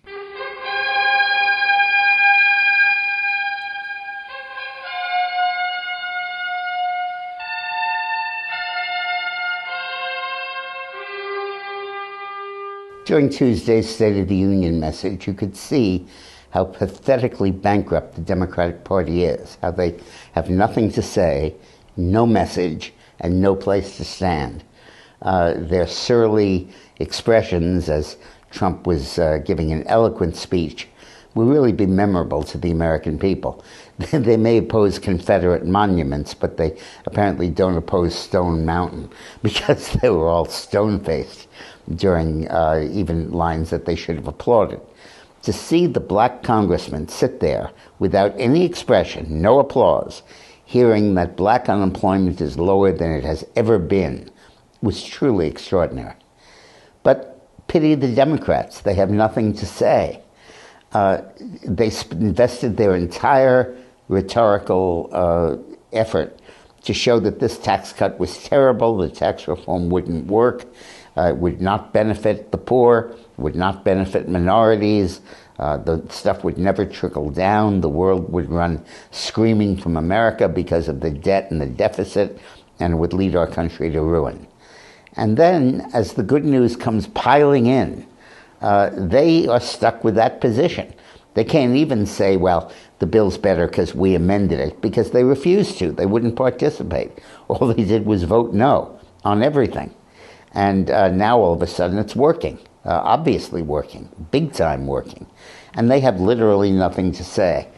Do you remember the polar bear in the global warming ads that's standing on an ice block, and the ice block is melting under its paws, and she has her cub with her, and there's increasingly nothing but blue water around them with a diminishing block of ice? That's what I see the Democrats as. They staked themselves when there was a lot of ice to say, oh, this won't work, this is horrible, this is awful, Trumponomics. And now that it's working, they have nothing to say. And ultimately, when you look to the election of 2018, don't look at districts, don't look at candidates, don't look at vacancies, don't even look at parties. Look at messages. And the Democrats have no message. And anybody that dares articulate one gets shot down, as surely as anyone who applauded last night would have been ostracized from the party caucuses. It's not a good time to be a Democrat. Thanks for watching. I have a column on this that I've written. Okay, thanks for your column, but that's all right, man. This is exactly what this is, folks. And I've said it in my scopes many times. I know a lot of other talk show hosts are saying this, whether it be Rush, Sean Hannity, anybody around the horn. We good? Yeah. Okay. The Democrats have no message. Listen to the message. Not only listen to the message, but if anybody ever comes to you or says anything to you about this candidate, that candidate, this candidate, tell them ask them what's their message. What is their message? What is their platform? What are they running on? I mean, seriously, the Democrat Party took God out of their platform. The Democrat Party jammed abortion in their platform. Full force, full-fledged. Yeah. I saw a meme the other day, and I'm not supporting the South or the Dixie flag or anything, but somebody put a meme up and put the Dixie flag and Planned Parenthood symbol, and at the bottom said, who's responsible for 500,000 black babies being murdered last year? So trying to do the side-by-side, yeah. I mean, for all the screaming and yelling at neo-Nazis, which I don't support, it's ridiculous. For all the screaming and yelling at Nazis and KKK. By the way, KKK is Democrats. I don't even see it. Yeah, they definitely are Democrats. Right. But I've never met a KKK person. I've never met a neo-Nazi. When we went to Georgia, there were some locals there that said, oh, yeah, there's some up in this mountain that's nearby Atlanta that they actually do have some sort of organization thing. But we're talking nationwide. I think I'm being very generous saying that maybe in a couple thousands. Nationwide. There's 330 million people in America. And couple thousand of them at most might actually be part of an organized KKK whatever. I personally think it's a lot smaller. I think that when you see somebody dressed up in a KKK outfit, that you're looking at a Democrat LARPer, an actual liberal who dressed up and is playing the part of what they believe a KKK is. All right, here you go. I got the BBC. BBC.com. Number of members, Klan groups.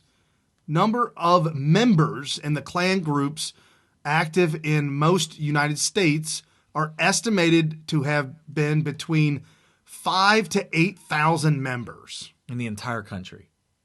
That's what it looks like the BBC is saying. And I don't even believe that. I think that the fake stream media is desperate to inflate those numbers as much as possible. I honestly think it's pretty much non-existent. I mean, what do they accomplish? They don't have a footprint anywhere.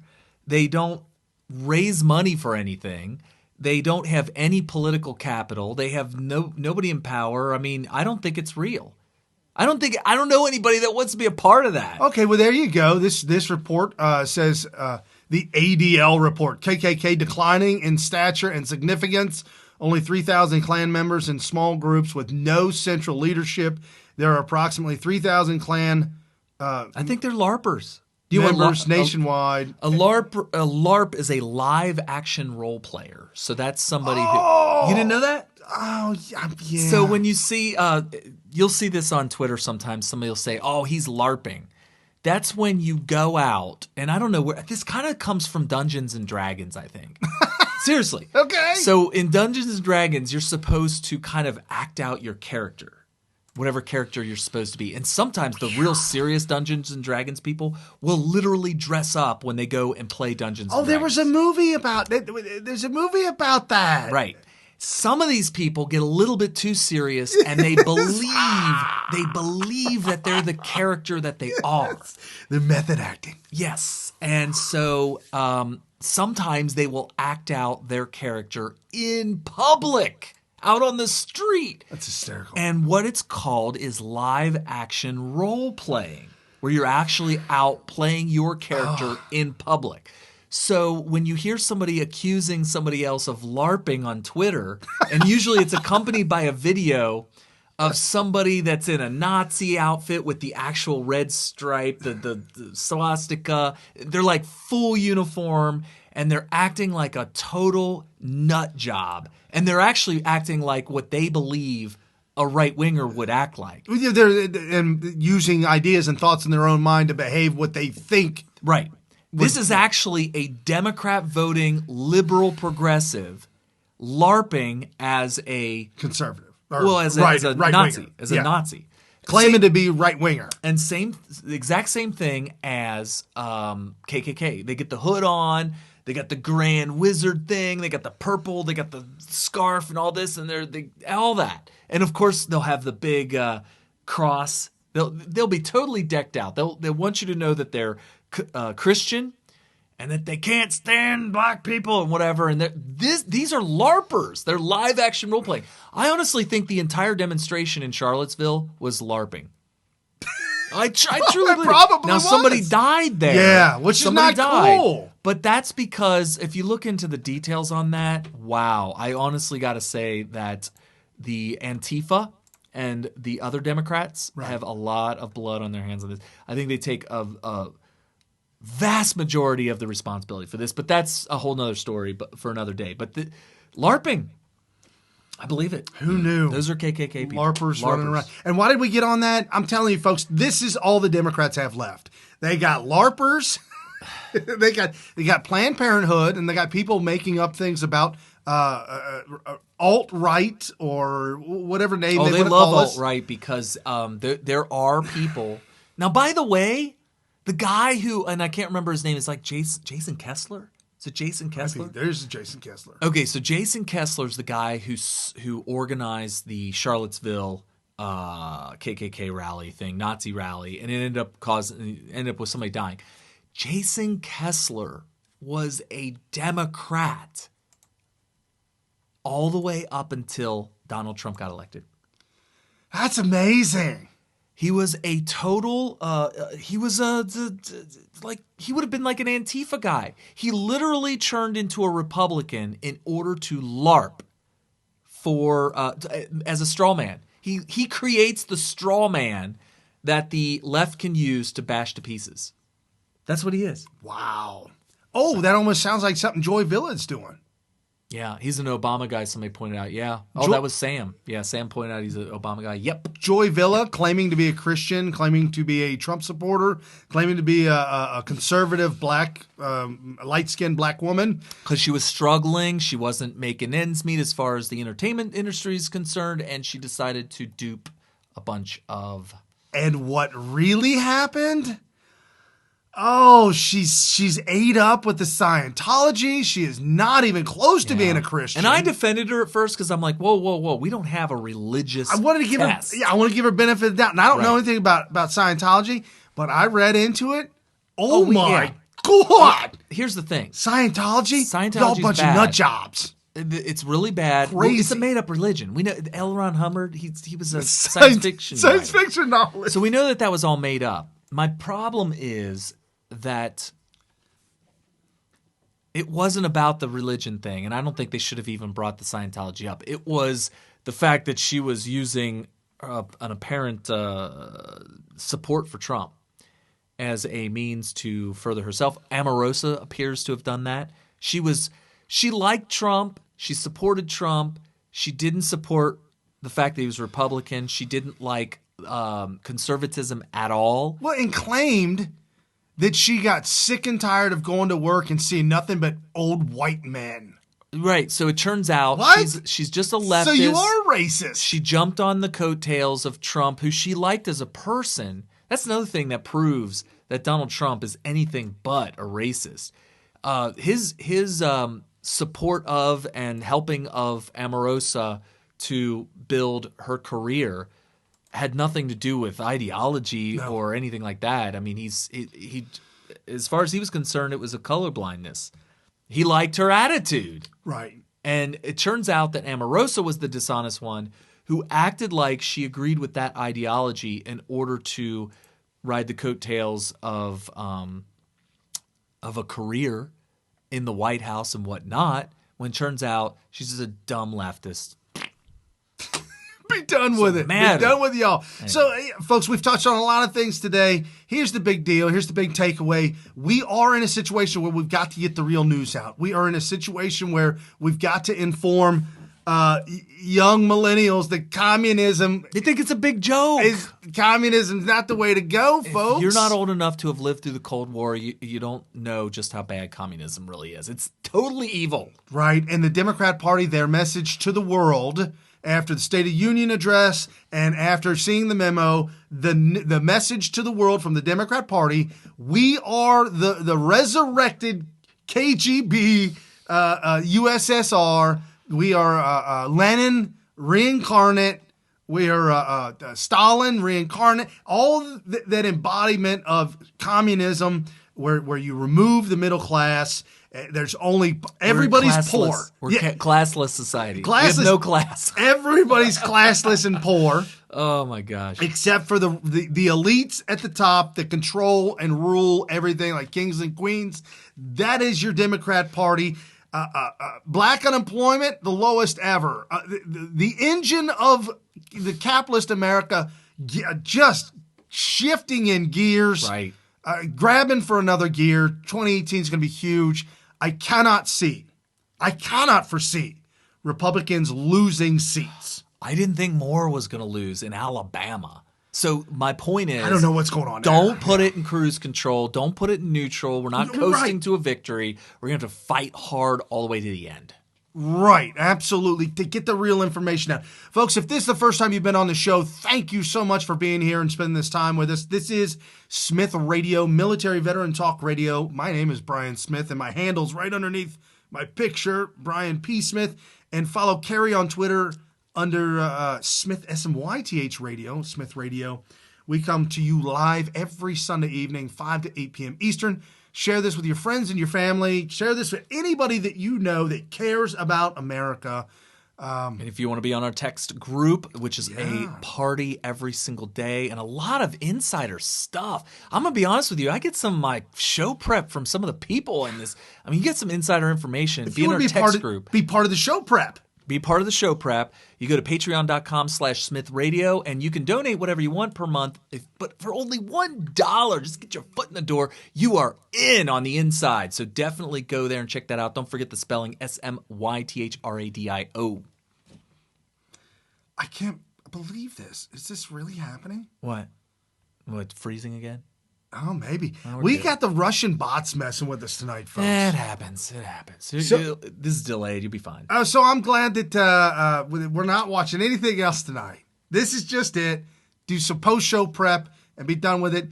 I cannot say this enough.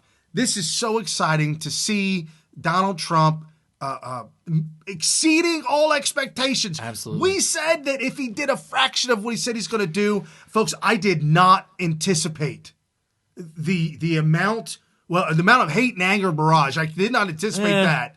And I did not anticipate his ability to make it happen again. I thought it would be a little harder for him. Yep, I thought it'd be a little slower. He just makes everybody who opposes his agenda end up being a loser. They end up losing, no matter how politically, which is big. I thought he was going to get run circles around by professional politicians with regards to politics. I thought he was going to present real-world business-style solutions, pragmatic solutions, and that he was going to get steamrolled by the politics. Turns out he's probably the most masterful politician that I've ever seen in my life. Absolutely incredible. Another 3 hours. Fast 3 hours you'll spend anywhere, folks. Again, follow us at smithradio.com. Check it out. When you're on the website, you can watch Donald Trump's Twitter feed. So when you're on the website, you can see if he tweets live right there in the middle of the website. Awesome. That's where you should be all the time, 24/7. And get on our text group, people. All right. Have a good night now. See you next week. And stay close to us. We've got scopes throughout the week. That's right.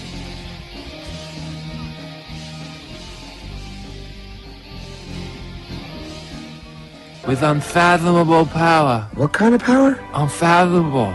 It's without fathom.